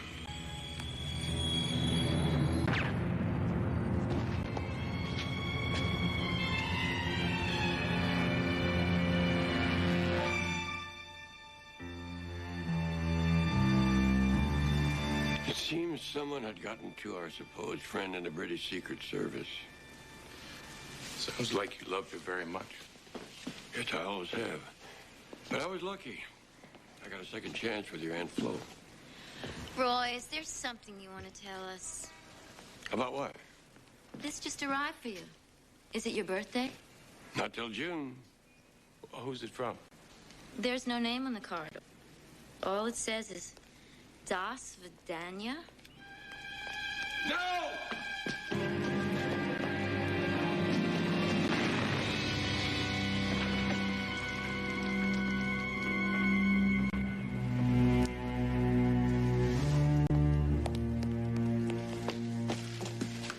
Are you all right? Get an ambulance quick.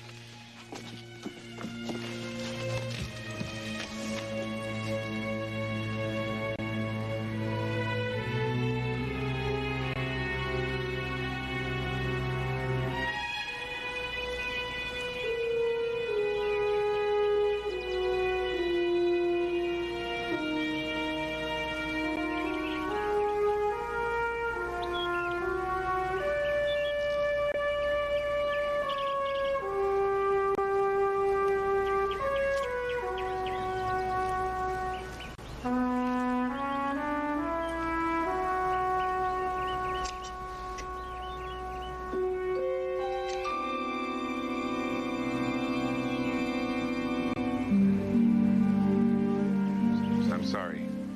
Really sorry.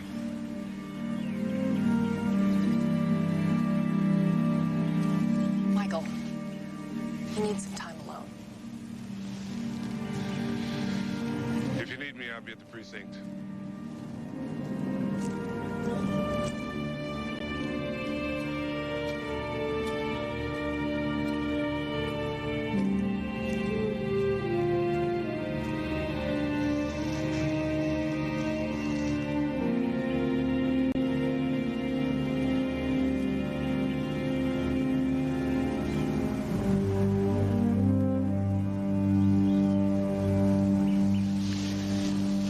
What'd you think? If I didn't know better, I'd believe I was really dead. As long as Petrovich thinks you are. Well, as long as he believes I'm dead, then he won't suspect we're coming after him, right? Not every man gets to attend his own funeral.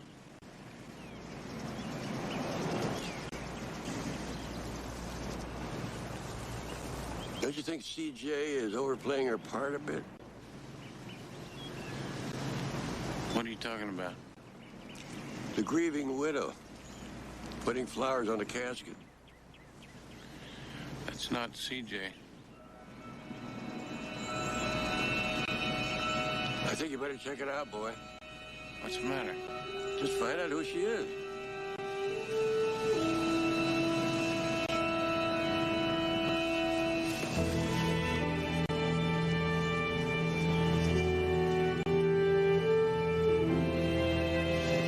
Excuse me, miss.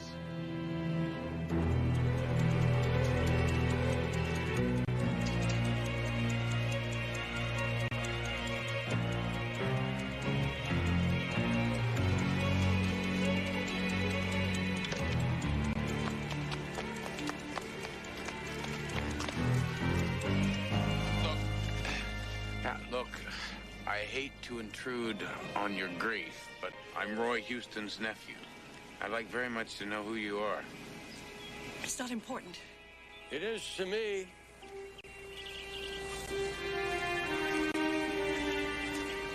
No. I was sure you were dead. Just as I believed you were dead for the last 35 years. Catherine.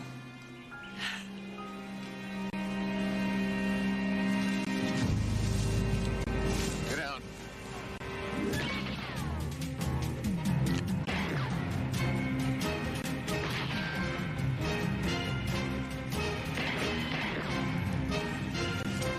Seems like old times. Some things never change.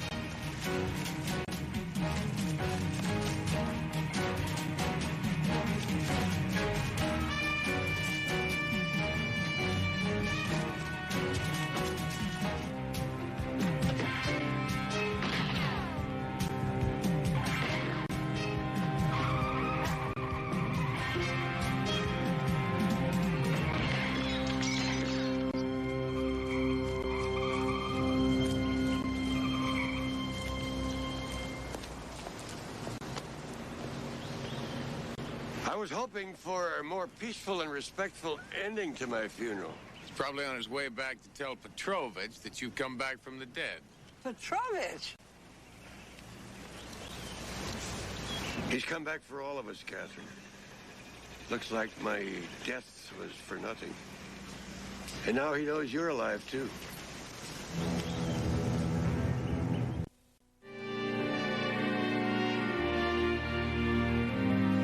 If you were alive all these years, how could you stay away?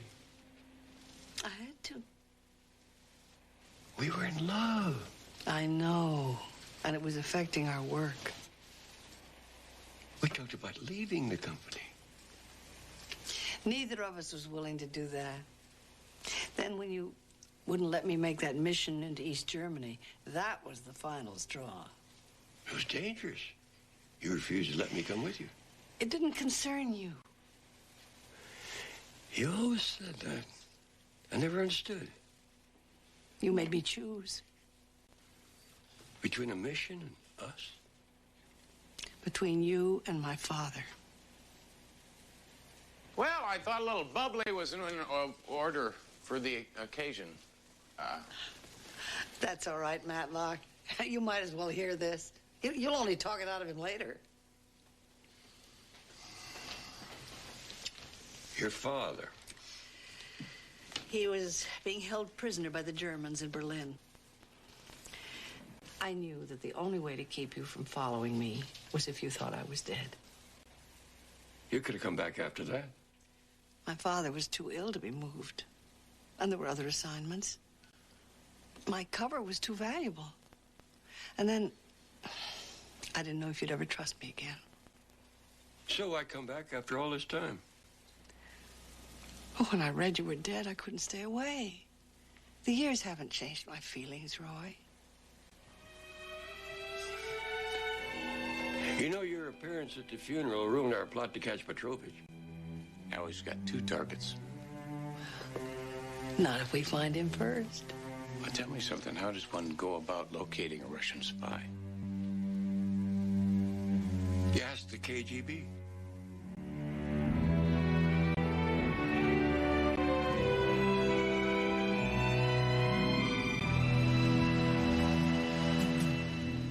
I just think we could have picked a slightly more private place to meet Karpov.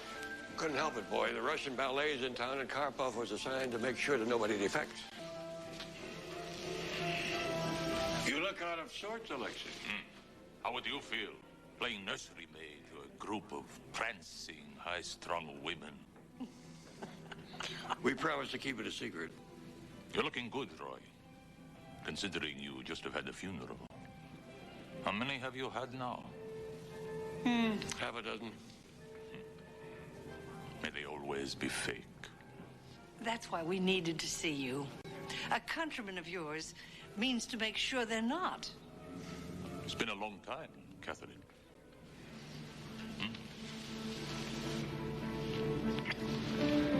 And you must be the nephew who Roy wanted me to get out of Southeast Asia. It's a pleasure. And your efforts are greatly appreciated.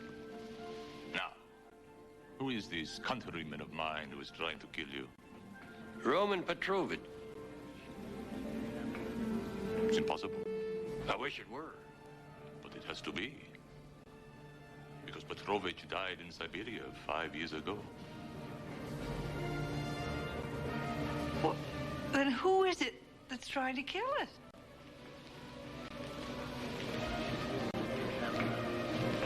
Looks like we're gonna get a chance to find out.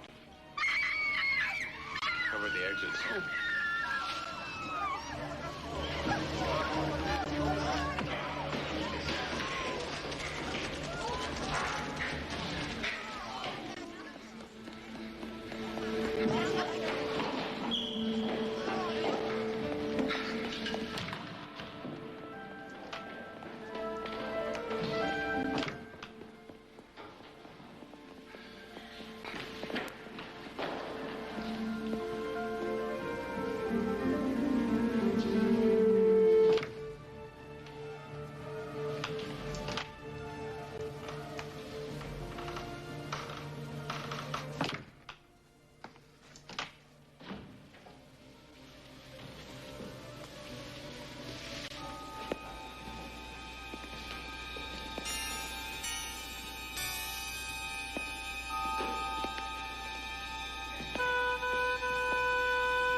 I figured it was time I did some of my own dirty work.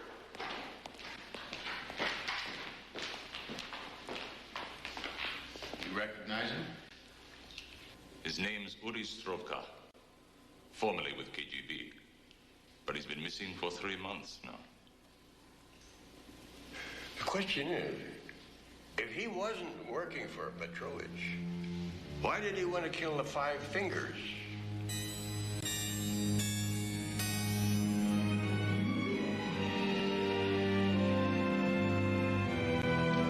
From the decibel level, your friend wasn't too pleased. None of us are. But Petrovich did. We're right back where we started. It isn't Petrovich who was out to get the Five Fingers. There's got to be somebody else out there who knows about it. But there isn't anybody. You're forgetting the chief.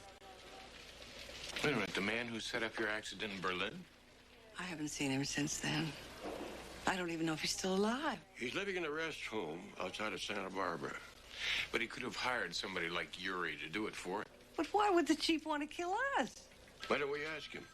Why don't we?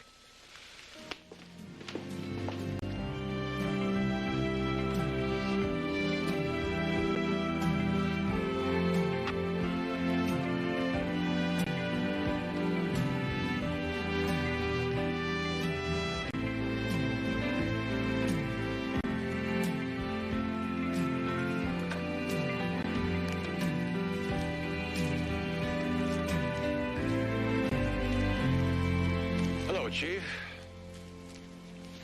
Well, well. Still coming back from the dead, I see. What's this make it, 5 times? 6. Ah, Catherine. So good to see you and Roy back together again. You must be Roy's nephew, the private detective. I knew you'd all be by at some point. Then you know that somebody's been trying to eliminate the Five Fingers. We thought it was Petrovich. And we learned he was dead. So you've come by to see me. You're thinking I might be behind it. Thought had crossed our minds. Sit down. Why would I want to eliminate the best team the company ever assembled? Well, you never seemed too fond of us. A man doesn't leave $1 million to people he's not fond of. I'm not sure I understand. You would in a month. 2 at the most, that's what the doctors say. Oh, dear. Oh, no, Catherine. I've led a full life. My years with the company were fruitful, my investments even more so. I've got $1 million with no family to leave it to.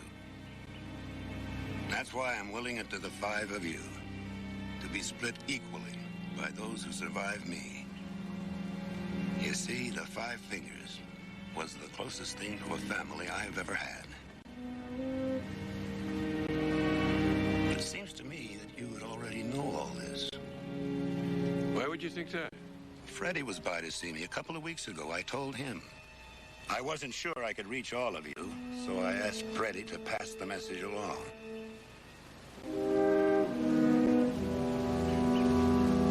Didn't he?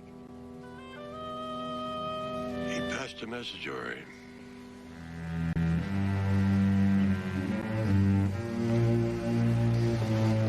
Freddie wanted us to believe that Petrovich was back to claim his revenge. And you almost bought it, old chap. Freddie! I think you'd better drive, Roy. I've got nothing to lose. You better do what he says. The 2 of you were going to be my tickets out of the country.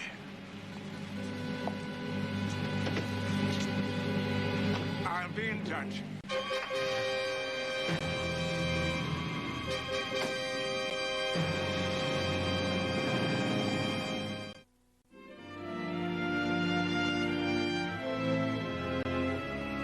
That doesn't give me much time. All right, I understand. Well? Freddie wants $1 million in cash, safe passage out of the country, a private plane, no cops, and he wants the company to guarantee it. They won't. Roy Houston, and Catherine Hershey are two of the company's top agents.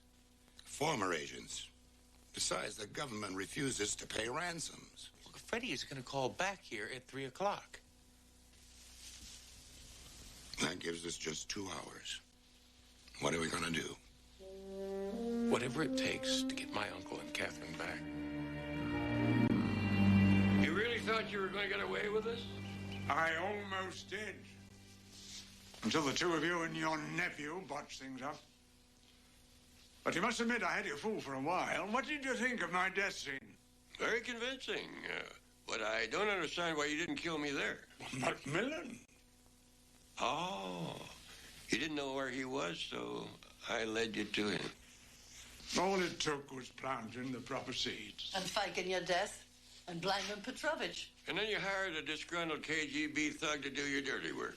Well, it furthered the illusion. And then you'd surface after a period of time, blame Petrovich for your brush with death, and collect the chief's entire inheritance after he died. As if a fifth of it wasn't enough. Not for me. The rest of you went on to better things. Careers, families. All I knew was how to be an agent.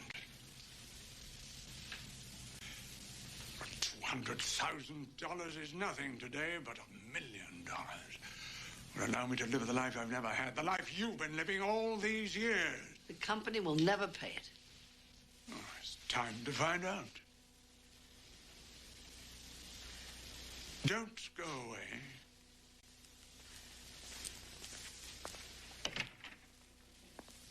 This isn't the kind of reunion I had in mind for us. At least we got to see each other again. I'm just sorry it had to end this way.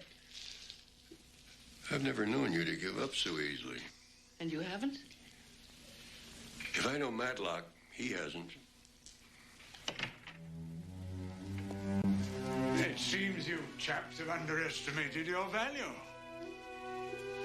The company has agreed to everything.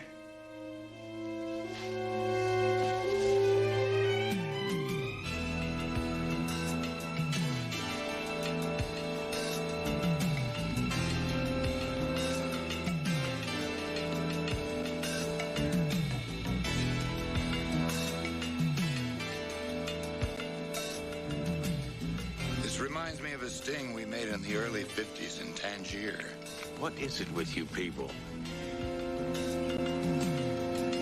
I guess I'll tell you the rest later. You better get to the plane.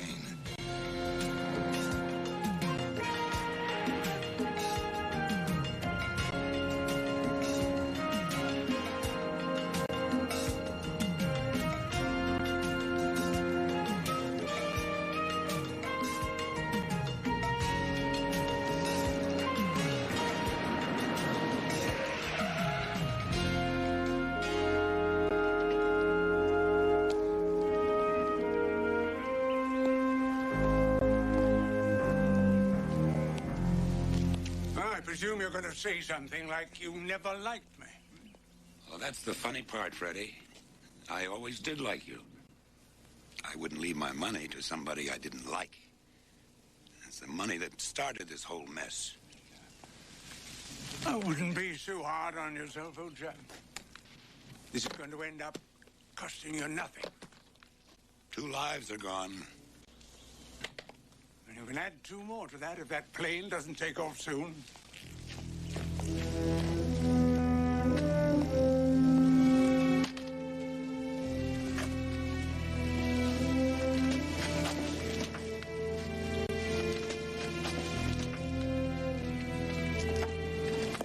Let's go.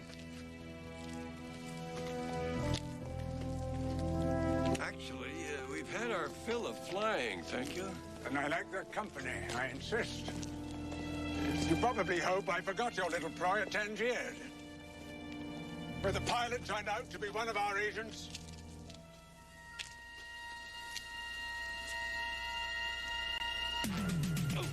Only you'll notice we've changed it a little since then.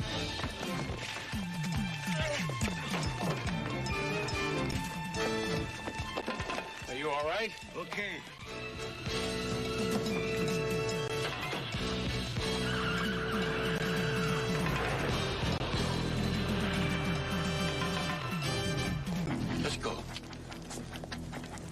better let the boy handle this.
I could have done that.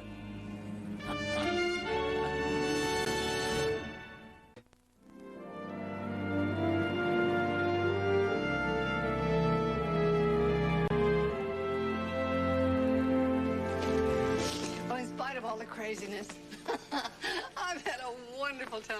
Yeah, it brought back memories. You got me to thinking that... Hey, would you look what I found? What? You haven't asked her yet?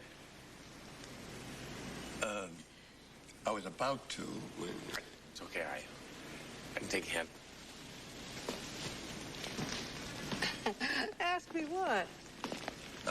Well, what the boy and I had in mind was, you know, you'd make a great addition to... I'm flattered. Be like old times. We could work side by side. Two problems. We'll solve them. Well, first one is Paris. Paris, France? Oh, Paris LaRoche. My husband. Oh. Well, I can't solve that one. We've been together 25 years, Roy. He's a good man. He's a very lucky man. And your Flo was a very lucky woman. But even if I were to consider leaving Paris, there's still my second problem. My son. Named Frankfurt, I suppose. No. We named him Roy.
his x-rays, nurse? Just came up from radiology, doctor. They're on the viewing screen. Let's have a look at him. No sign of a skull fracture. What about his vitals? Stable.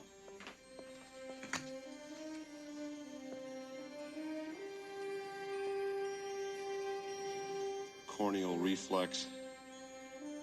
Normal. Contusion on the forehead. All of which adds up to a minor league concussion. My friend, I don't know whether to give you hell for being a hot dog or congratulations for saving a hostage cop's life. How you feeling, Matlock? Fogged in. He's fading. Oxygen.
Back from Oz, Houston.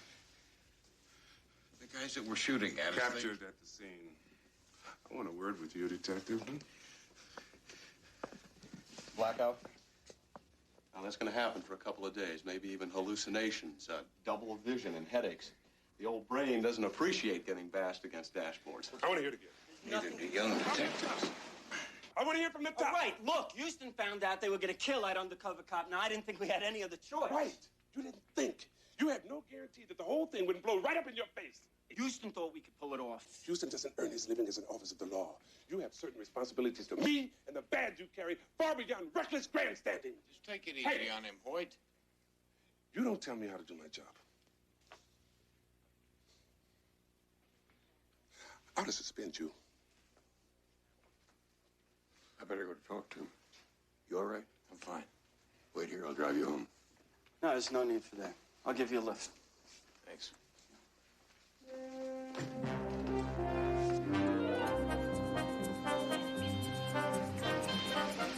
You know the kind of thing that we pulled off today?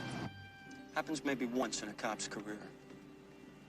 I mean, I stuck my neck out on the line. I showed a little initiative. What the hell do I get for that, huh?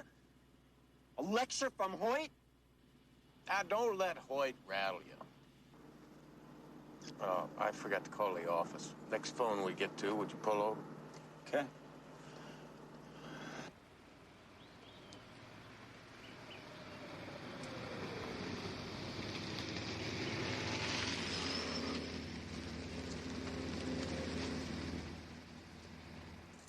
Looks closed. 4 in the afternoon. Stay here, I'll check it out. All right.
gun down.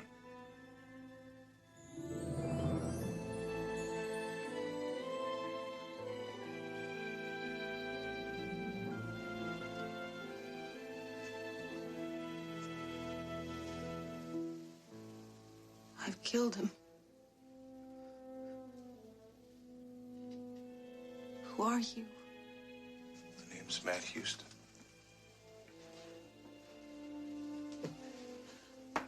I'm Elizabeth Sheridan. Hand me the gun, Elizabeth.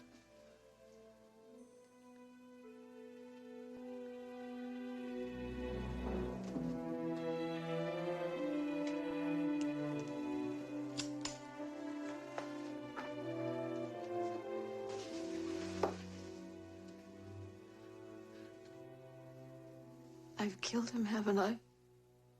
Still a pulse.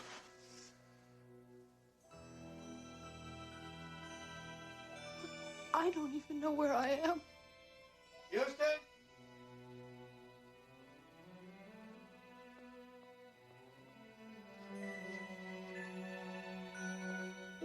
Houston, what? May have a homicide on our hands.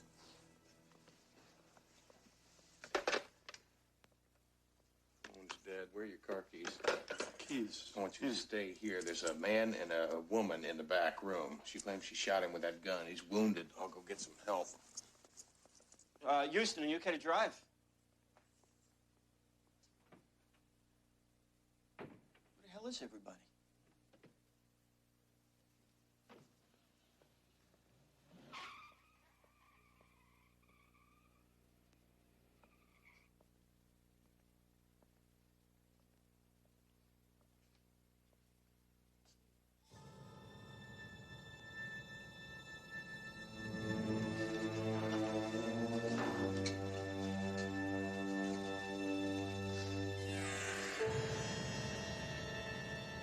Homicide. Right.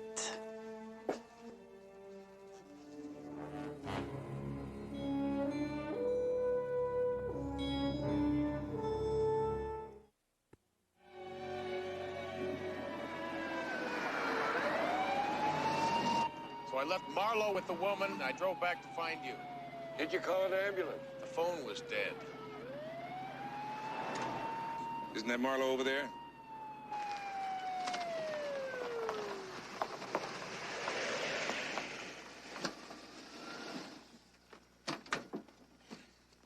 What are you doing? What am I doing? You're the one who had me stop off for a friendly beer.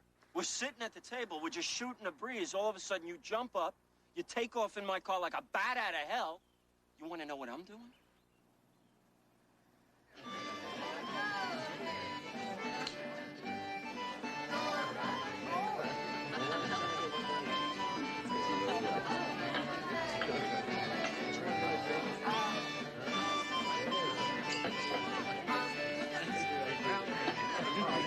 Excuse me. I came into this place about 10 minutes ago and it was deserted. Either you don't need any more to drink, or you got a lousy sense of direction. We've been here all afternoon. I'm Lieutenant Michael Hart, Police Department. My friend here said he walked in on a possible homicide. He's been in a bad accident, hurt his head pretty badly. Is it possible he misconstrued something? A bar fight, maybe? Look, Coit, you don't have to apologize for me. I know what I saw. The lady told me her name was Elizabeth Sheridan. Any of you folks just killed or get killed by an Elizabeth Sheridan?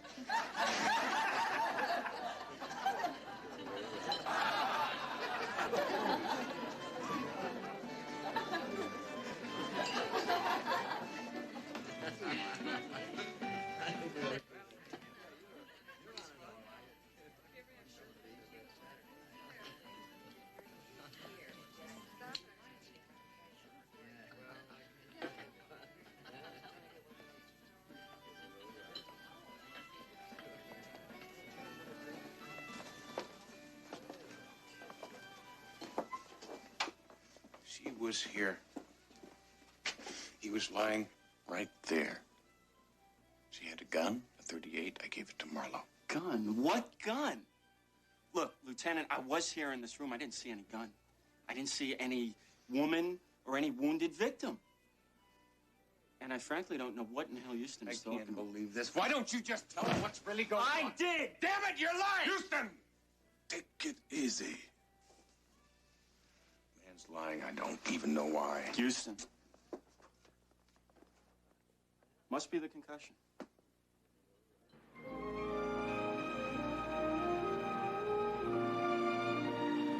A colleague of mine in the company had a similar experience once. He kept seeing things that weren't there. I know what I saw. She's very real.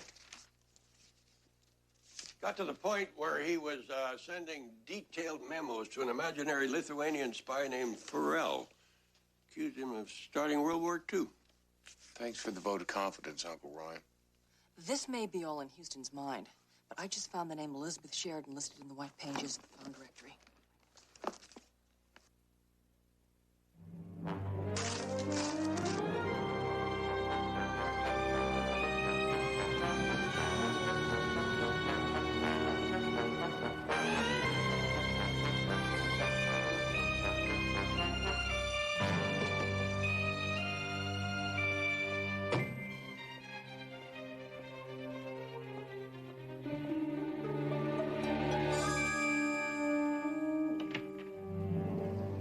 Can I help you?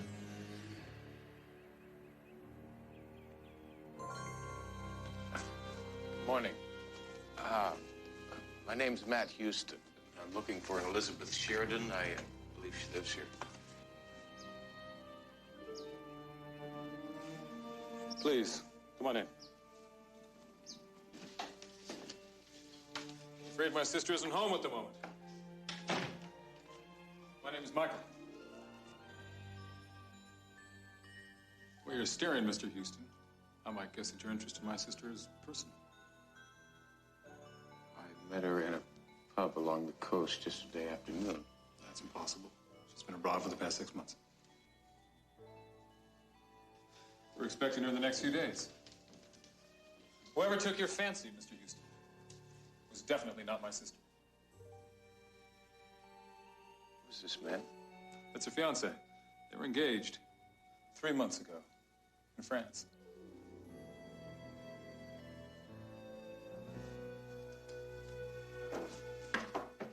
Sorry to have bothered you. No bother at all. An honest, somewhat remarkable error. Thank you.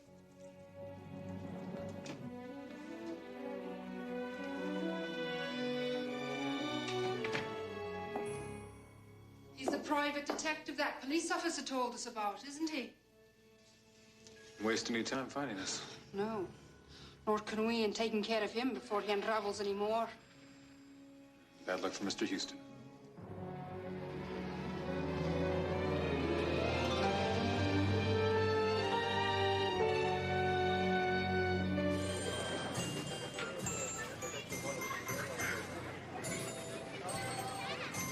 Well, are you avoiding me, or is it always this hard for dispatch to locate you? I've been busy. I want to know what you saw in that pub yesterday. I already told you. Look, I found a woman that I saw in the pub, her family and her house. I want to know what the hell is going on. I don't know. Look, Houston, when I walked into the back room of that pub, I didn't see anybody. No wounded man, no woman. Suppose you didn't see the .38 caliber revolver I handed to you. Okay, I did see the gun. Oh, look, don't press me on this, all right? I got a wife and 2 kids to support, and those people offered me so much money.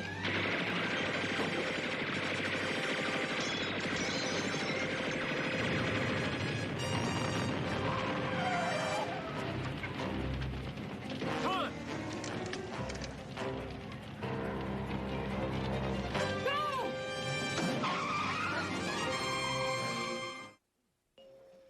Will Mrs. John Marlowe please report to the 4th floor? Adele, I want to see my husband. they did everything they could. I have to see him? No, you can't see him just yet. He's dead. Oh, my God, he's dead, isn't He's he? not dead. He's still in surgery. 2 hours ago, I was just worried about the money, you know?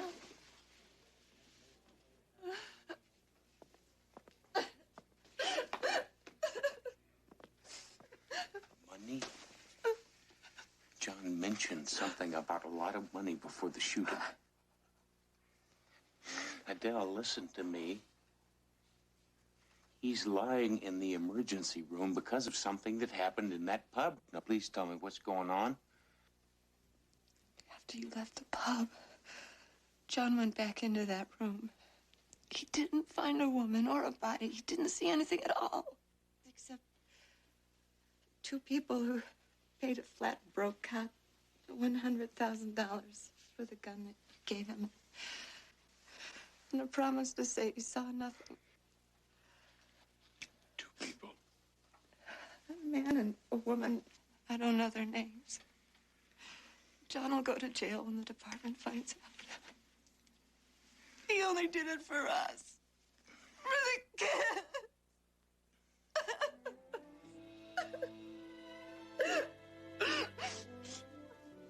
I'm not handling this very well, am I?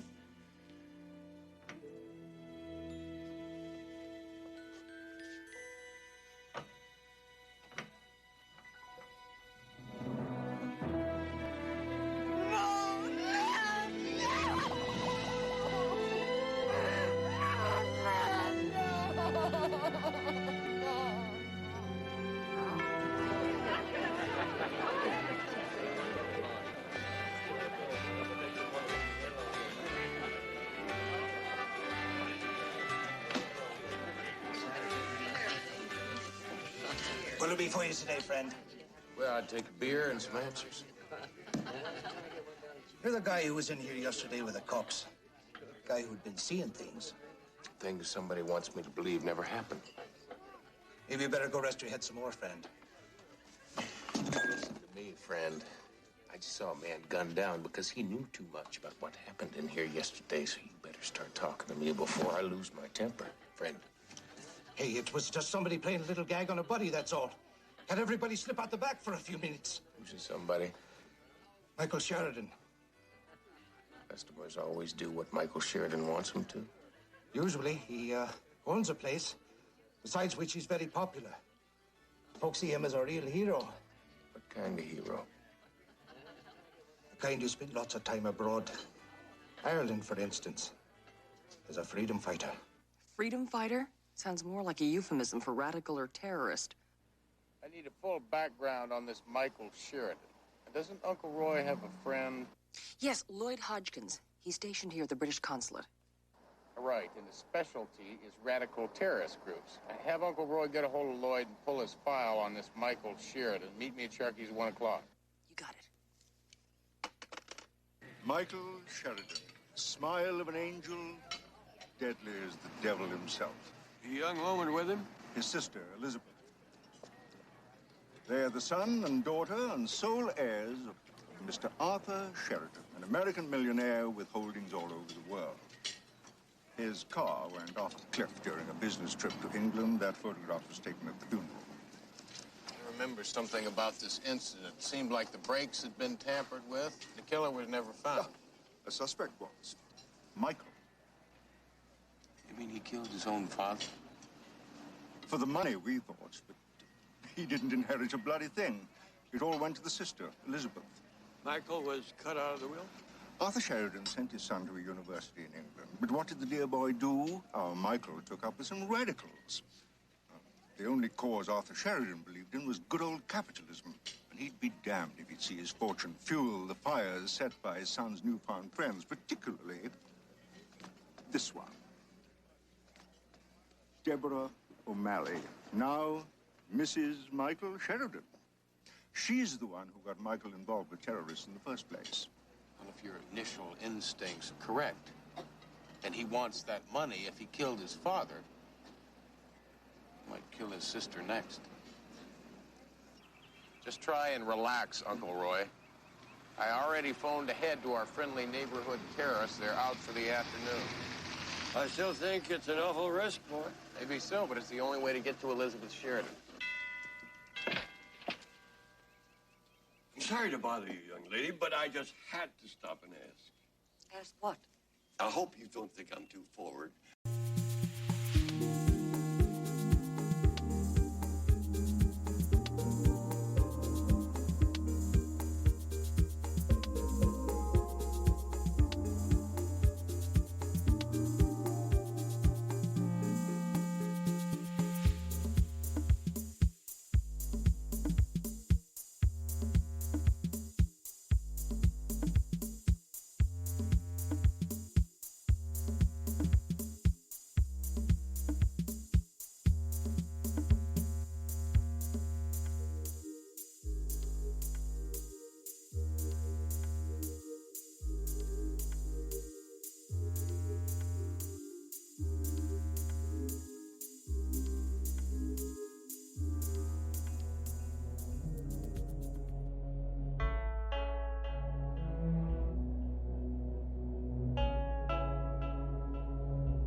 leverage in a trellis.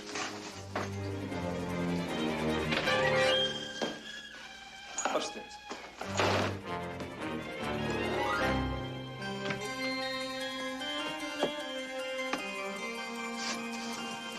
Hurry up. First, I better go take care of our hosts. Just take it one step at a time and don't look down. I wish there was a quicker way down. I wish you hadn't said that.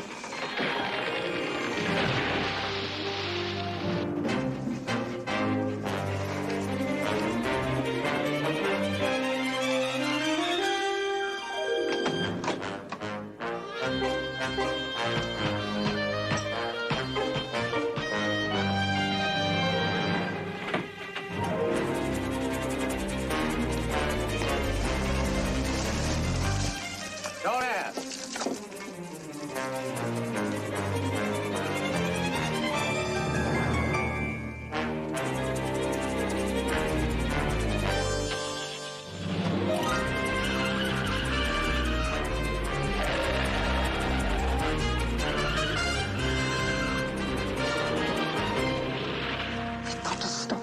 All in good time. The spider, in order to be successful, must first spin the perfect web. The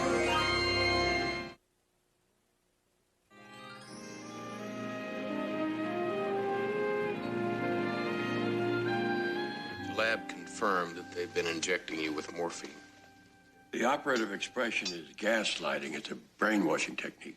Weakening someone psychologically and then convincing them that they've done something horrific. Like murdering my fiance. And then that leverage is used to get the victim to do whatever the brainwasher wants. And your brother wants your money, Elizabeth. Now, has he asked you to sign any legal documents lately? I seem to recall signing something. Probably the power of attorney over your entire estate in the event that you become mentally incapacitated. But if what you say is true and he murdered father, why wouldn't he just kill me? If you were murdered, your brother would have been a prime suspect. So instead, he used drugs to brainwash you and planned to have you committed. And so get his hands on your father's fortune. I think I'll call CJ and have her bring over some clothes for you, young lady. Thank you.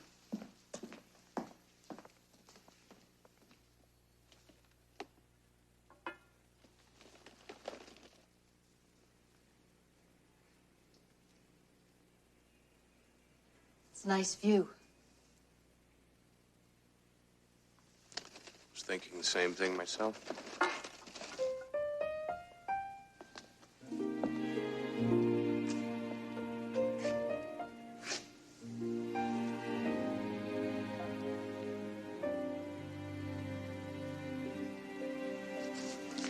I always had this dream. I mean, not every night, but at least every other night. And there's this woman. Very special woman. When I wake up, I try and remember her face, but I can't.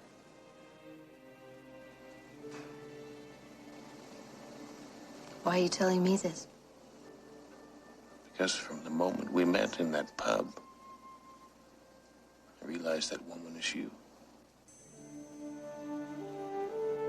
Only I'm not dreaming now.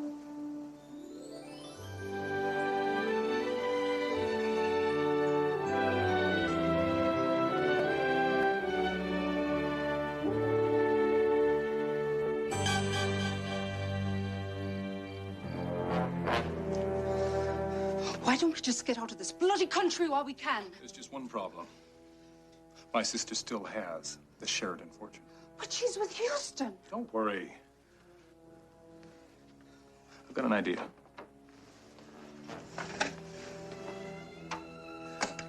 I'm going to call her fiancé, Peter Kincaid. I'm going to make a small adjustment in the original design.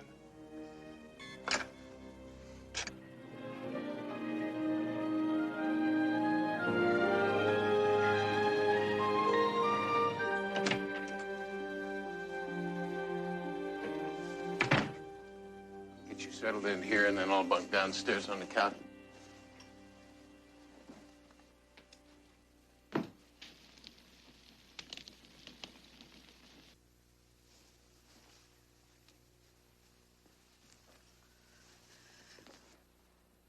You all right? Yeah, I'm fine. You're not very good at making beds.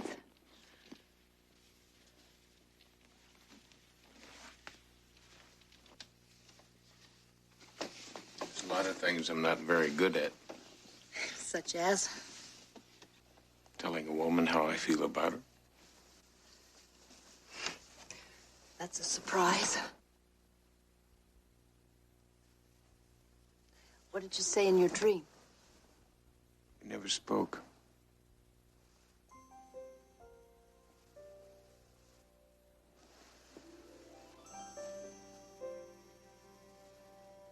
We never had to.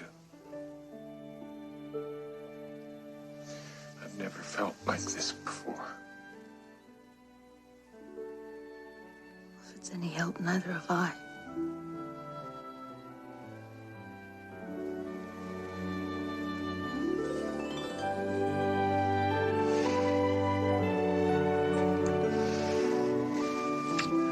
Elizabeth.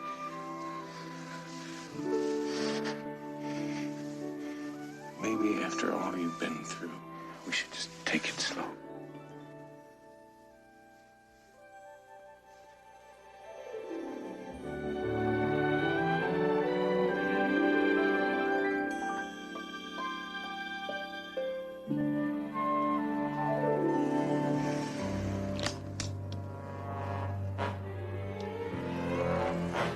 Well, I'd hate to interrupt you, but I'd like to buy the two of you a drink.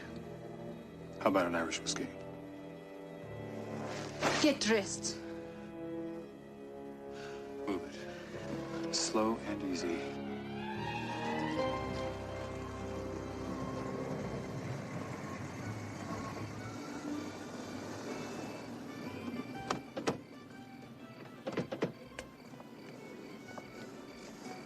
Deborah, take Houston.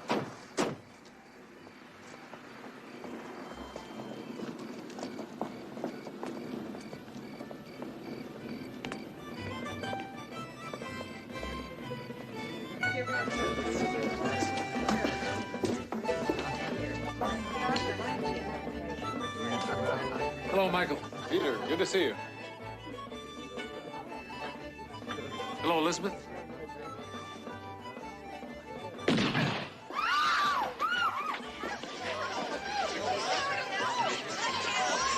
She killed him. Stay away from me.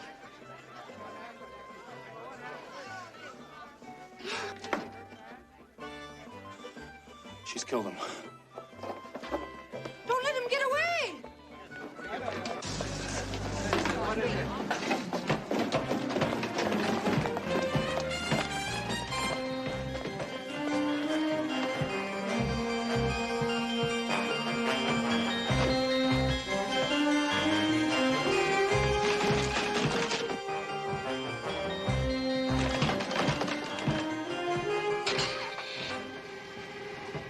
Hold on.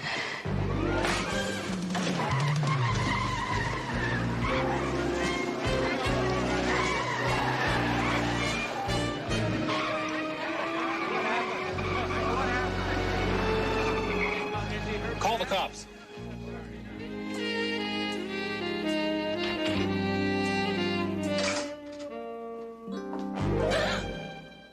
Houston, don't do that. I'm sorry. I thought you might be somebody else. There's an APB out on both of you. Michael Sheridan gave a very convincing and condemning performance. Where's Elizabeth? She's sleeping. She's had a tough few days. She's had a tough few months. I hate to say it, but I think Sheridan may have come up with the perfect frame. A pub full of people who say they saw Elizabeth shoot Peter.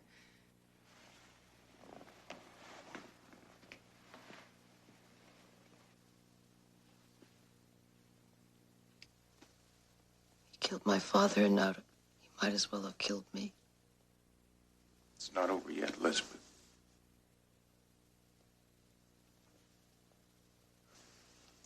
You listen to me.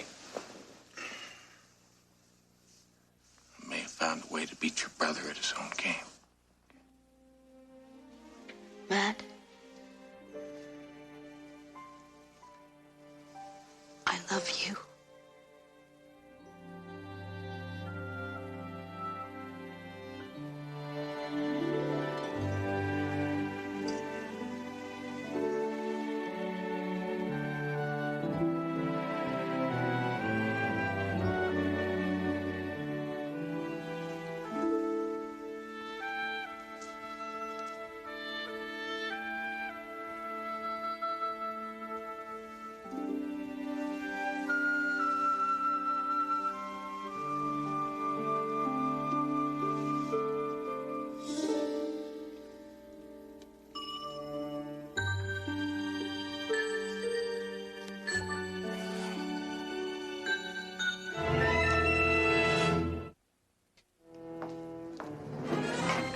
Country?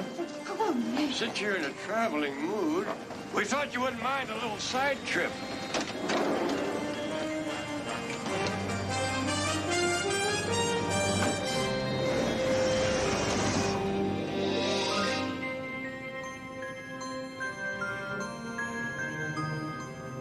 Deborah, the British government has enough evidence on your terrorist activities to put you away for the rest of your life. Which may not be very long, considering the fact that you would be an Irish terrorist in a British prison. We know that Michael hired a man to rig the brakes on his father's car. You're going to give us the name of the man, where we can locate him. His testimony will give us the evidence we need to prove that your husband arranged his own father's death. I have no part of it. Besides, the law protects wives from testifying against their husbands. Which is precisely why you're going to give us the name of the man who rigged the brakes. Never. What kind of person do you think I am? The kind of person who will do whatever it takes to survive.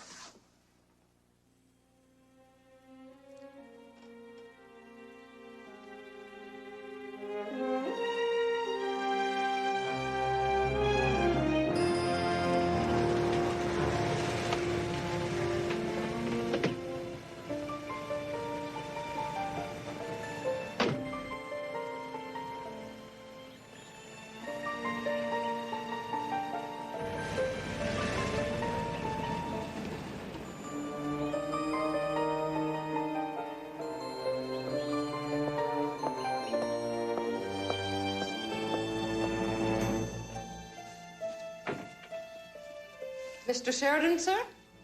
There was a telephone call. Hello, Mrs. H. I take it my brother's out?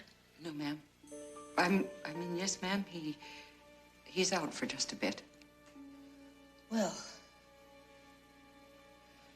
we'll wait upstairs for him then.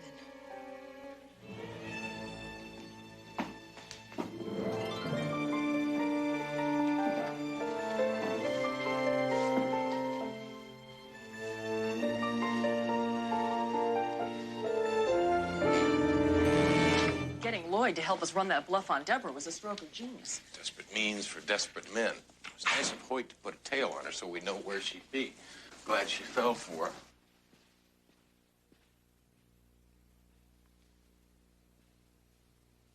Is she asleep?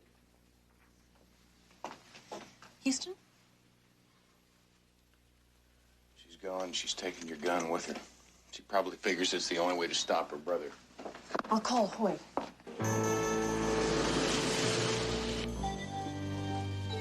You don't know what you're doing, miss. I choose not to think about it. Mrs. Hollingsworth? Into the closet, please.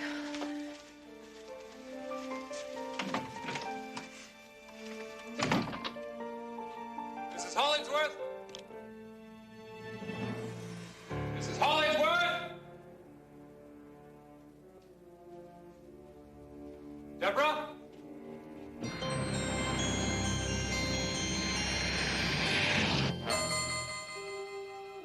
Deborah?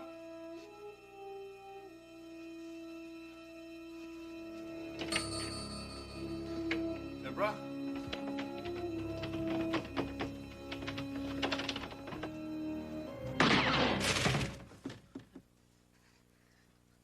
not as good at this as you are, Michael. I'm not a very good shot at all, really, so if you want this to go quickly, stand... Liz, think about what you're doing. I think the time for talking is long past. I think if we start talking, somehow you'll get me to feel guilty for this. To feel sorry for you. Liz, I'm unarmed! You can't shoot an unarmed man. You killed Father. You murdered him and never felt the slightest bit of regret. No! Elizabeth, please don't do it. Listen to him, Liz. Deborah talked to us. She gave us enough information that we can convict him of arranging your father's murder. If you kill him, you're going to sacrifice everything. Don't do it.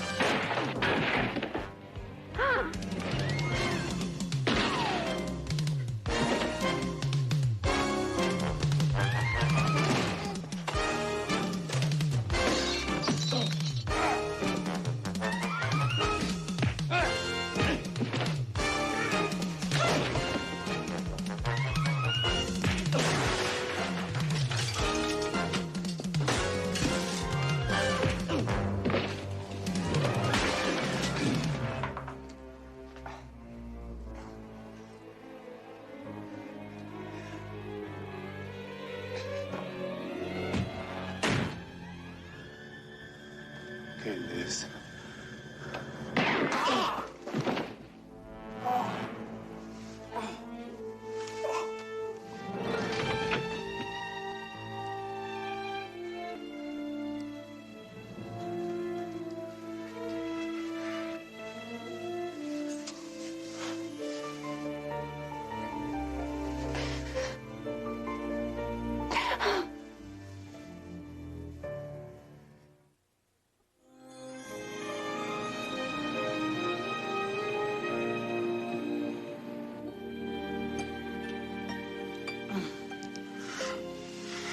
Is this what you've been waiting all night to give me? No. My father gave me this ring when I was a little girl. It's a family heirloom, antique gold. He told me to hide it away and keep it safe until the right person came along. Sounds like you were very close. We were. And I know that he'd approve of what I've decided to do with my life.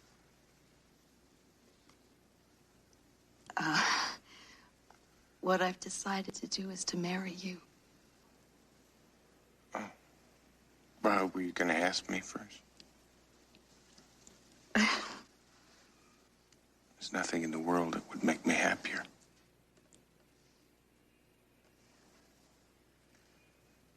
Elizabeth, you've been through so much pain in the last 6 months. I don't know if what you're feeling is real or just rebound. Neither do you. So what are you saying? I think you ought to go away for a little while.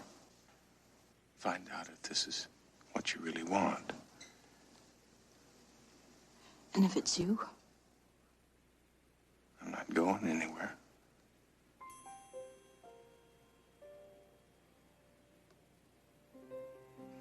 How long? You'll know how long.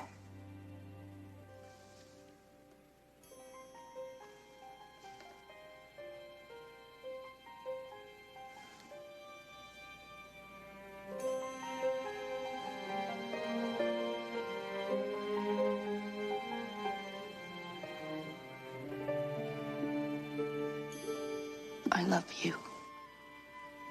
I love you too.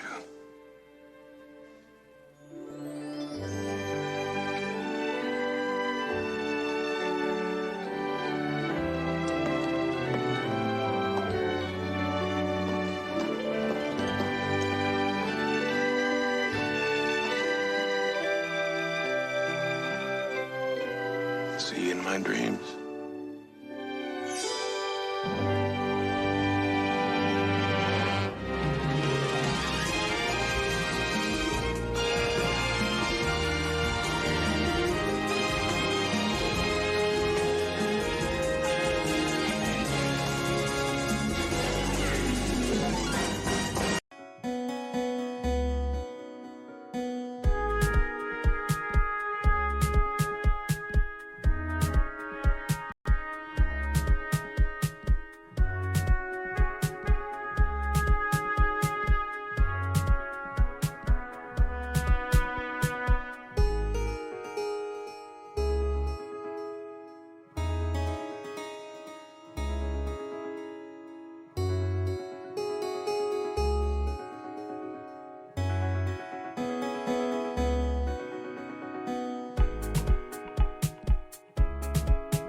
Company. Michael, it's going down now. I'll take the guy with the bag. All units move in.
Not a good idea.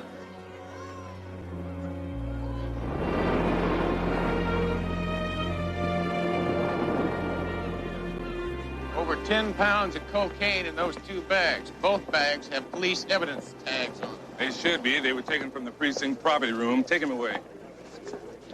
Where is Captain Harris? I thought he was the whole point to all this. He still is. Well, then where the hell is he? I don't know. I wasn't positive that he'd make the actual drop. It was a calculated risk. A calculated risk with our lives. Look, we didn't volunteer just to catch a couple of cheap hoods. I know, but this cocaine was headed for Victor Burchard. Now, if he thinks it's still going to be delivered, then he's got to make a payment to Harris. And that's when we can nail the good captain. Bouchard is the biggest connection on the West Coast. And our police property room was his main source of supply. That's why it's so necessary to shut the captain down. Lots of luck. Houston, I'm going to need your help on this all the way to the end. I can't stand the risk on him recognizing one of my men. What if he recognizes me? That's doubtful. You've never made contact with him. Please? You're going to owe me one. You'll owe him 2. 3. You got it. All right. All we have to do now is figure out when and where the payment's to be made. That's easy. The gentle art of persuasion.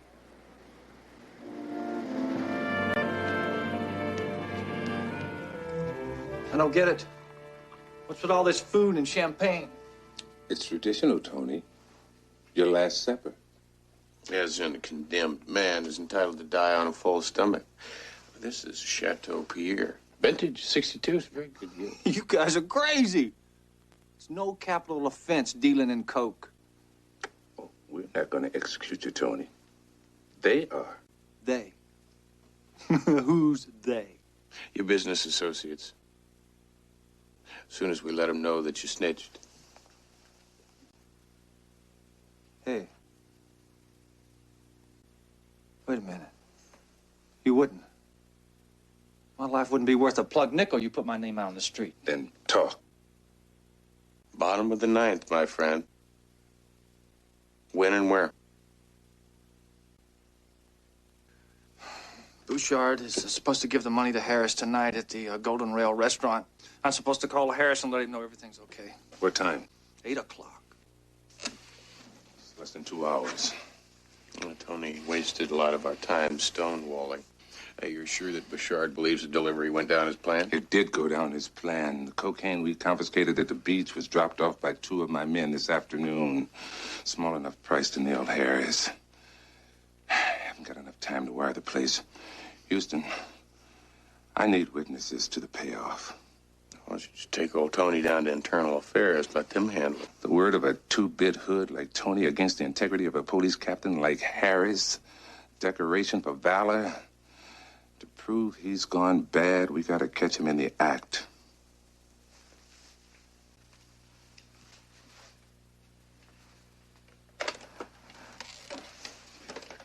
You make the call.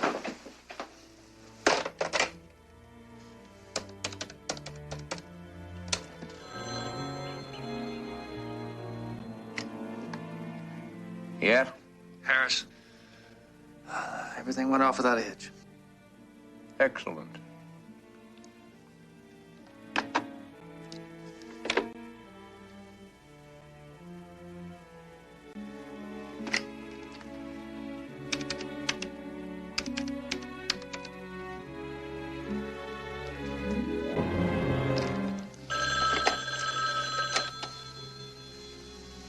Yes? I trust you received delivery of the merchandise. Everything went fine. Very reliable as usual. Good. Because the price of reliability just went up. It's now $250,000. That's almost twice of what we agreed upon. Yeah, well, I've got my retirement to think about. Cost of living being what it is. Why didn't you tell me the price had gone up yesterday? Because I didn't want to give you a chance to change your mind.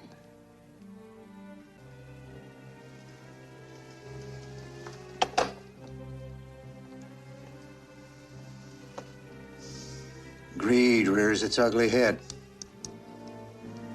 Chop it off tonight. 8 o'clock, the Golden Rail.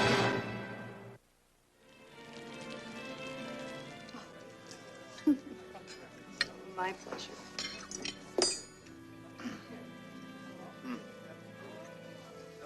Enjoy it.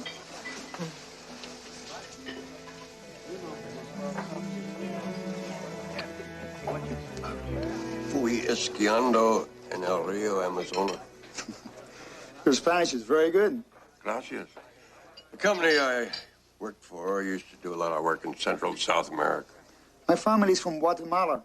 I'll be going back as soon as I finish school. Should I get you some refills? No, thanks. We're fine. Okay. I don't care if Hoyt is in the kitchen and reinforcements are a block away. I still feel like a sitting duck. We've never seen Captain Harris before. He's probably never seen us. It's absolutely no problem. You really believe that? No. Everything all right? Just fine, thank you. Just fine.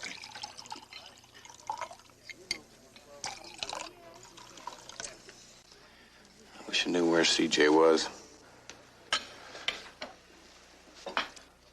Happy anniversary, Ethel. Thank you.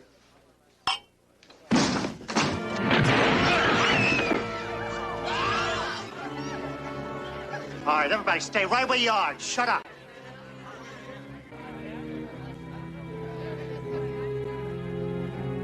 I'm a police officer. This man has just killed the cook and locked the rest of the help in the freezer. Do exactly as he says. I want all the men over at the bar right now. Come on. Keep your hands where I can see them. Now move, you two, come on. Looks like Bouchard's got a different payment plan for Captain Harris. Come on, get over there. Come on, move it.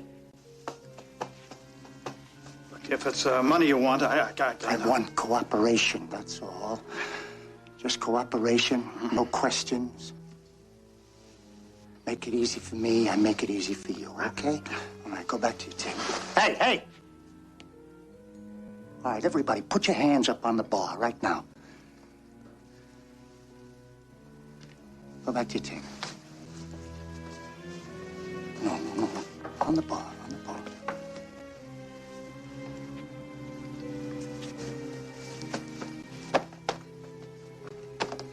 All right, go back to your table. All right. Hey, you, big boy.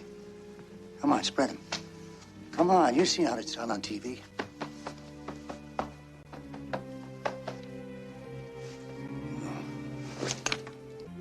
What'd you plan on doing? Skipping out before you paid your bill or what?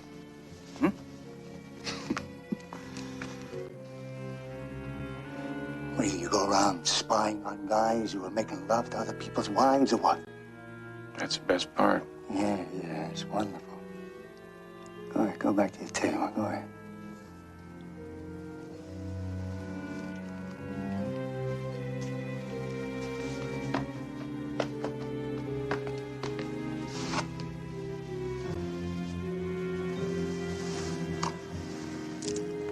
What is this, a convention? Runs in the family. I'm his uncle.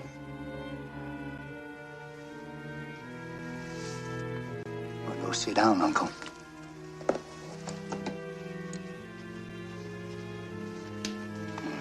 Easy. All right, get out of here, play.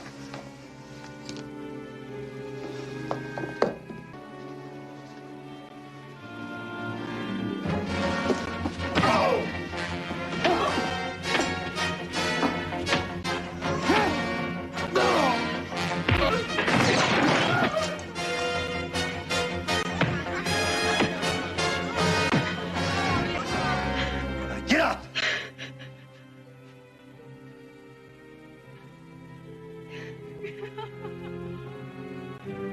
I told you. All I wanted was cooperation. Now I'm gonna have to show you how important it is that you listen to me.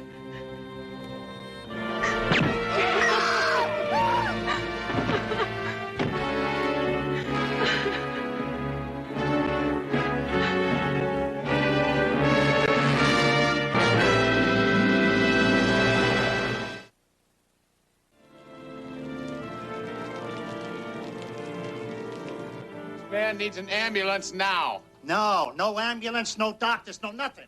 Look, he has got a stomach wound. If he doesn't bleed to death, peritonitis is gonna kill him. All right, drag him behind the bar. Come on, you, clean this mess up. What are you gonna do, just let him die back there? Do you want me to operate on him? All right, now listen to me, everybody. I got a job to do here. Anybody gets in my way, you're gonna wind up on the floor next to him. Now take it easy. I'll be out of here by 8 o'clock. And nobody else gets hurt. Come on, move him.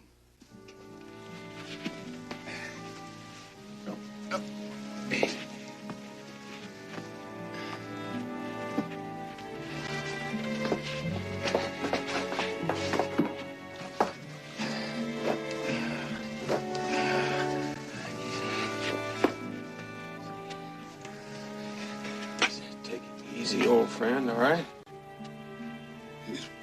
It burns, Houston. It really hurts. You just hang on.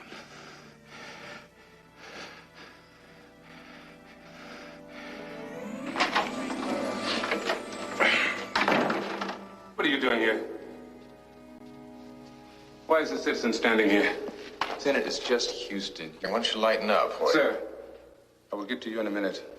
These records are for departmental use only unless authorized by my office. Do you understand? Yes, sir. What's the matter, Hoyt? Did your mother get scared by a drill sergeant? Mother joke, son. State your purpose, Houston. Business or personal? If it's personal, sit down and have a cup of coffee. If it's business, hit the door. Listen, I'm curious. What is it you have against me? Against you? Nothing. Against private investigators, everything. I hate amateurs. Some people hate spiders. Some people hate snakes. I hate amateurs. See you around. Not so fast. Hoyt, I've got a lot of friends down here that are cops. I'd sure hate for one of them to have to arrest me for striking an officer. Now, why don't you take your hand off me? Thank you.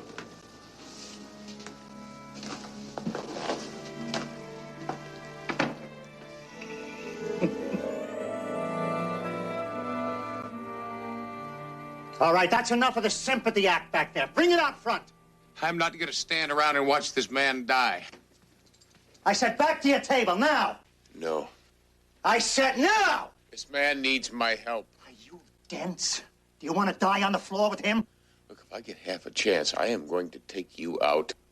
So maybe I am better off out of the way. Come on, shoot me, huh? Go on, take a chance, huh? Go on, get me out of the way. Why are you asking for this, huh? Why are you pushing me? What is this? Wait a minute. The three of you are in this together, aren't you? To protect Harris, is that it? My uncle and I don't know anybody named Harris, and I've never seen this cop before in my life. Sure. Come on. Back to your table, big boy. Come on. Do what the man says. Sit down before you get us all killed. That's good advice. Use it. Because now I know. The three of you are in this together. You, the cop, your uncle, huh? All together to protect Harris. And you got it all worked out, haven't you? If you're not at the table with your uncle, then Harris will know something's wrong and he won't come in here. Isn't that it, huh? Huh, big boy?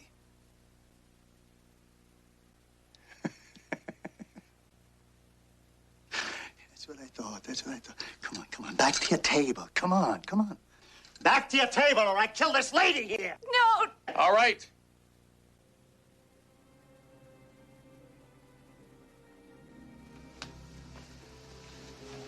You took a hell of a chance. You might have been killed. I had to do something. Let him know that he needed to keep us around, alive. CJ.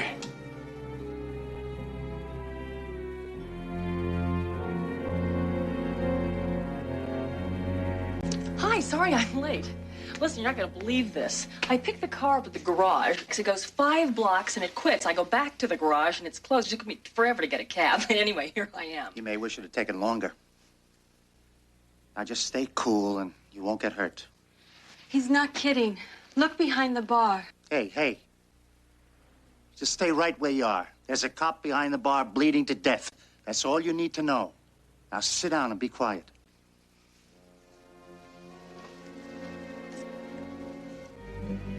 Por favor, traiga un vaso grande de agua con hielo. What'd he say to you? Look, he doesn't speak any English. I just asked him for a glass of water. It's a good idea. Drinks for everybody. No alcohol. No false courage in my guests here.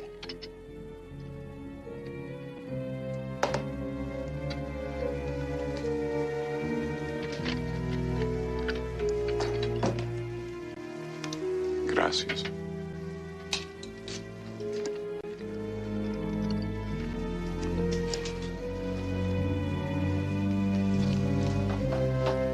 Do you see the man sitting over there? Yes. I work for him. I know he's got a plan to get us out of here. Well, I'll help if I can, but I don't know what to do. Well, he'll get us assigned somehow. What would you like to drink? Well, I could use a triple anything, but I'll settle for a Virgin Mary. Same.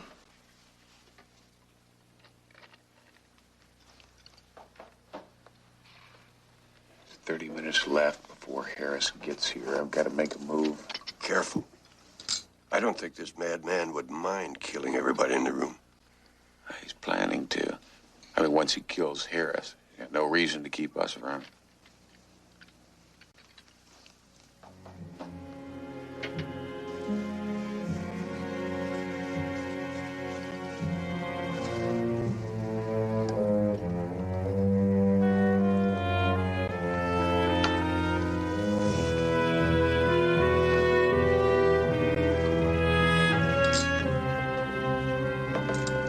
Far enough. What do you want? I just want to check on my friend. Your friend's doing fine. He's dying. Now sit down.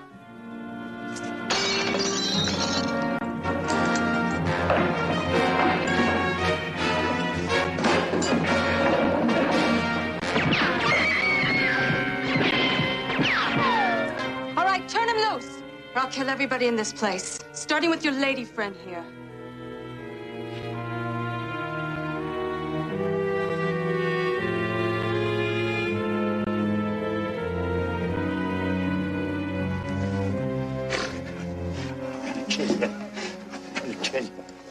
I'm gonna kill you!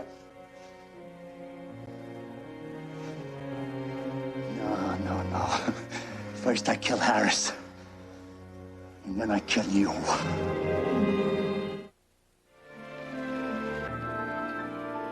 Sit right here. Thanks for the help.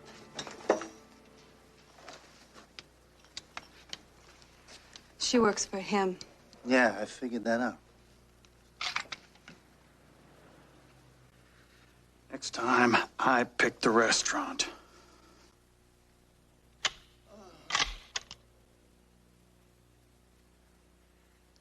The man needs my help. Who doesn't? Look, he is in pain. Well, let me put him out of his misery. No! Then leave it be!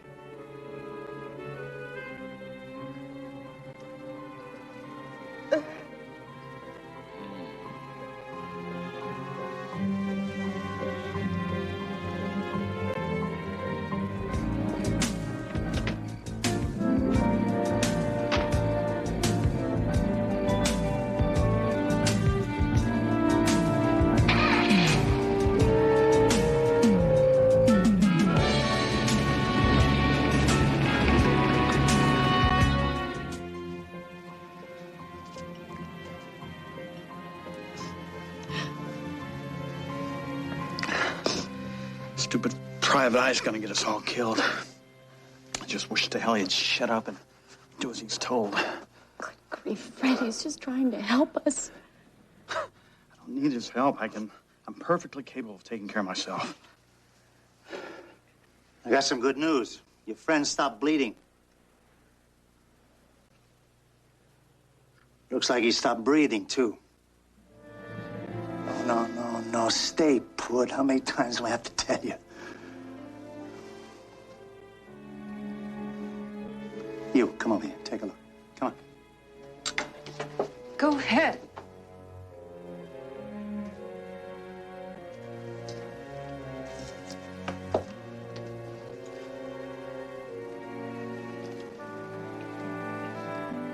His pulse is barely there, but I can still feel it. He's dying. We have to do something. I'm gonna do something.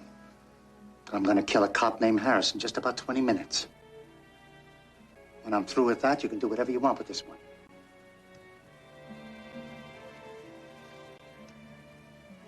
For now, get back on your stool. I'm not leaving.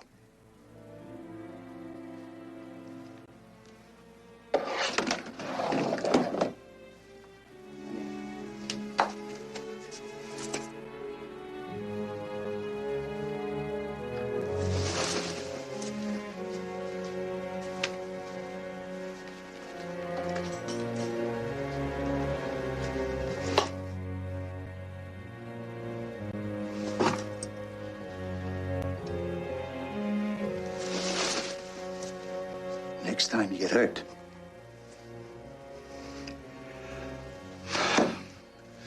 All right, now listen, everybody. No more heroics. Let me do my job. And nobody else gets hurt. All right? Now, I want everybody to just act normal. Are you serious? No one gets hurt? What do you think? The minute Harris walks in, I nail him. That's when you open up on everybody else.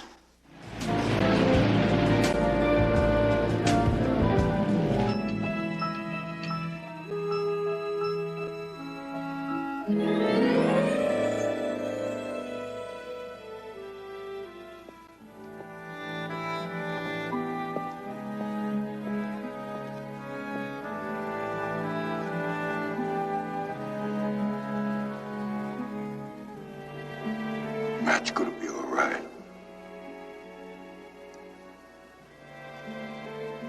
I'm sorry about you, little girl.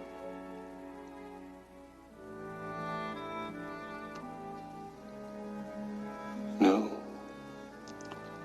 All my life I've been an outsider.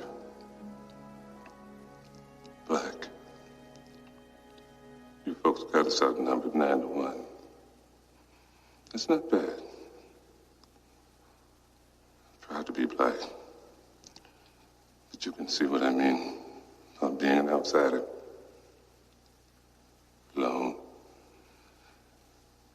That wasn't bad enough. My folks didn't have sense enough to be poor. Father was an architect. Grew up right in the middle of a white neighborhood. Not even a Baptist. Mom was a Catholic.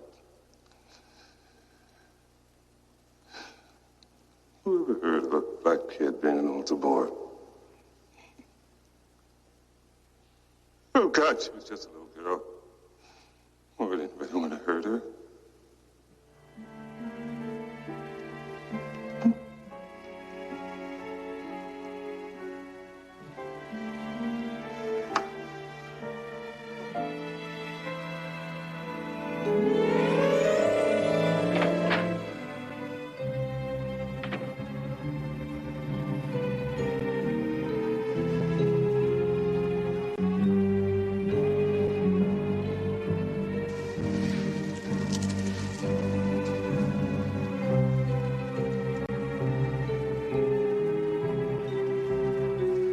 Let's find someplace else.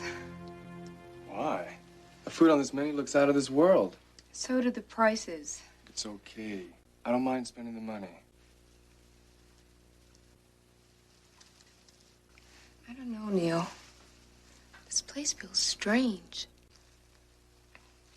Look, you kids don't want to eat here.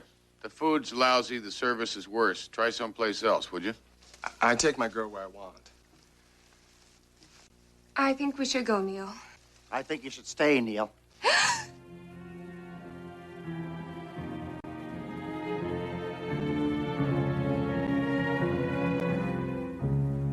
There's a nice table right over there. Use it. Do as you're told, and you won't get hurt. Do what the man says, son. You heard the man? He makes a lot of sense, my young friends.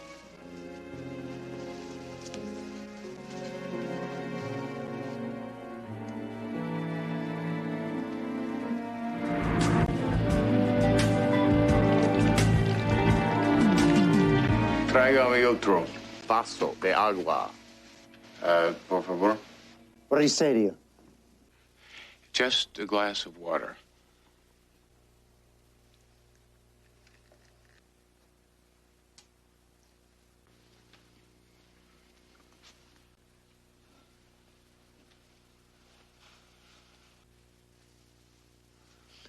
What's the Spanish phrase for break the mirror?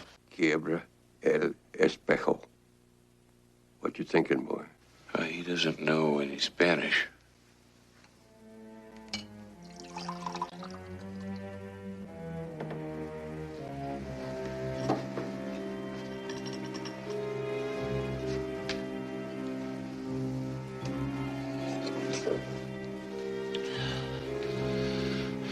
Necesitamos ayuda.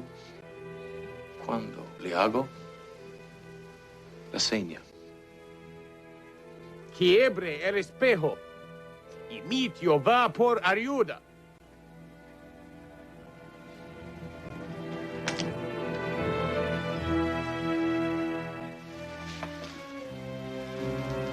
Come on. Break up the conference. Sit down.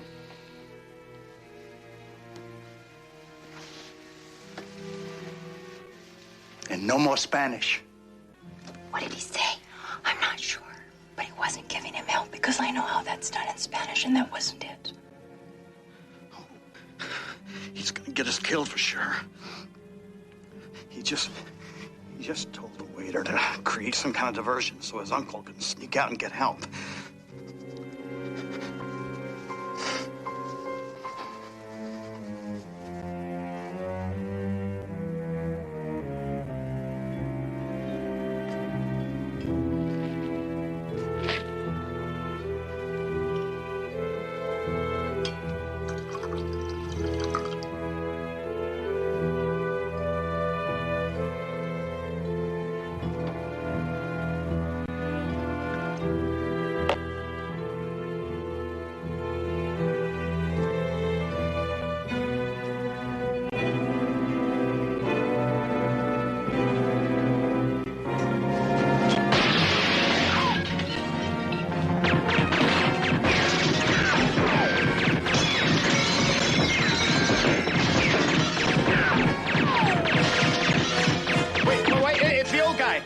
He's trying to sneak out. Hold it, Uncle!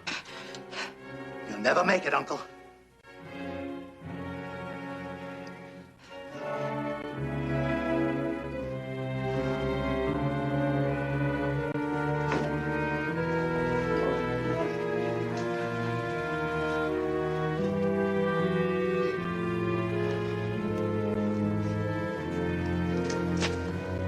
trying to get away.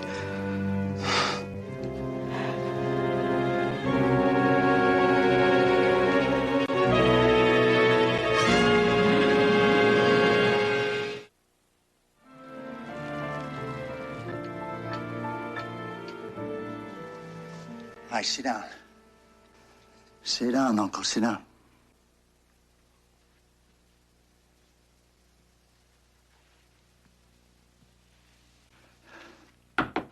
You too, Tarzan. Come on, back to your stool.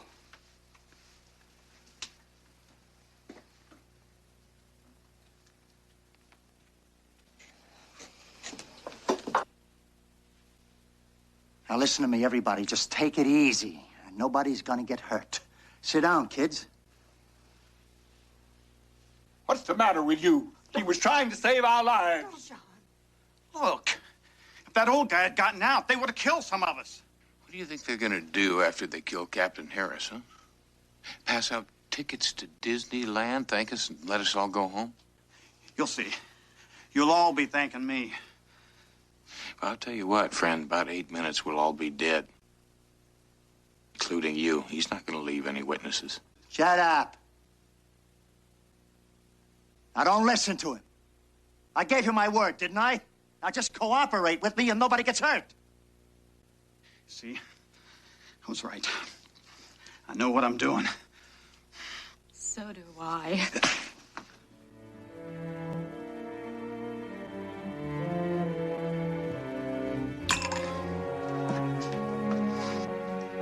Good for you, honey. He had it coming. Shut up.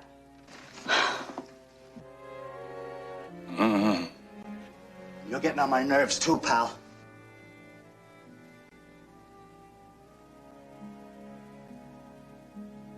You don't look so good. Well, don't worry about it. It'll all be over very soon.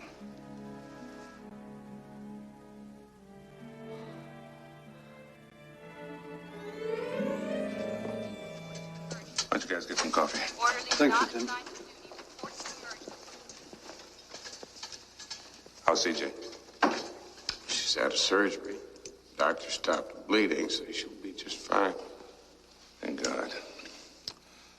The building where you were being held, where you say the files were that could prove you were being framed, big surprise.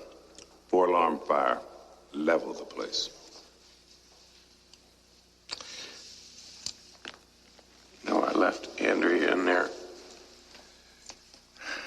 I'd say the only chance you had now would be to find those 3 tapes the dead girl had. The ones she died for, rather than give up. She got family in Texas. They might know something. As you can see, I'm a prisoner. Prisoner being held for murder. That's why it'll be so unforgivable. That's why the reprimand that I receive will be so severe. Imagine a police lieutenant with my years of experience allowing a prisoner like you to escape. Like I always said, you lousy PIs are like lightning rods. You're always drawing trouble.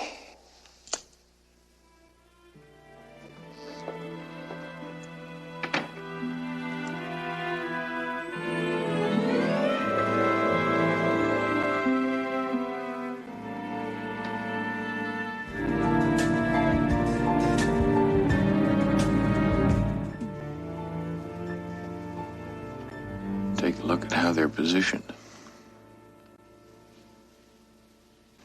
It's not hard to see what they got planned. He's covering the door. She's covering us. As soon as Harris steps far enough inside that door so he can't be seen from the street, they're gonna blast him.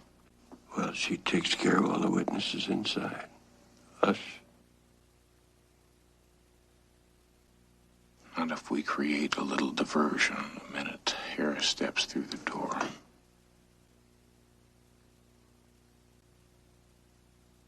This table does need clearing.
don't you just relax, Captain Harris? I'm trying to save your life. How do you know who I am? And that I'd be here? Look, Lieutenant Hoyt is behind the bar, and he needs an ambulance bad. Hoyt? What in the hell's he doing here?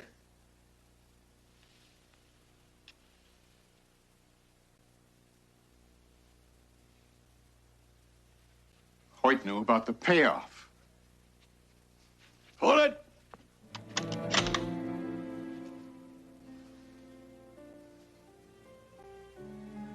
You can't leave now. You got reservations. Get those people out of the freezer now. I'll call an ambulance.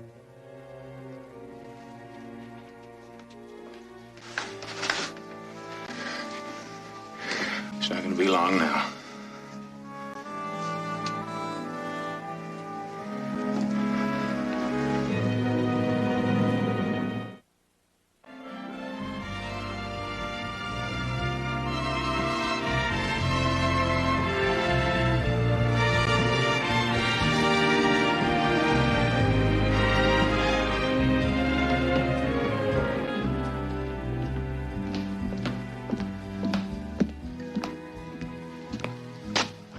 Thanks, Roy. To good and faithful friends. To you. I'm lucky to be alive. After what went on in that restaurant, we're all lucky to be alive. Hadn't been for that nephew of yours. That is a very special man. And then some. You know, Roy, Houston and I have had our differences in the past. But in the hospital, I had a lot of time to think. All the arguing, bickering, disagreements, all in the past. From now on, I cooperate to a new era. Good evening, gents. What's this? Looks like a drink. Tastes like a drink. What are you doing? Drinking it. I'm over 21. You're also recovering from a gunshot wound in the stomach. Don't mother me, P.I. Not to mention your ulcer. Give me that. Give it back! Cooperation. Hey, that's your trouble, you. Give it. Will you give me my drink back? That's your trouble. See, that's...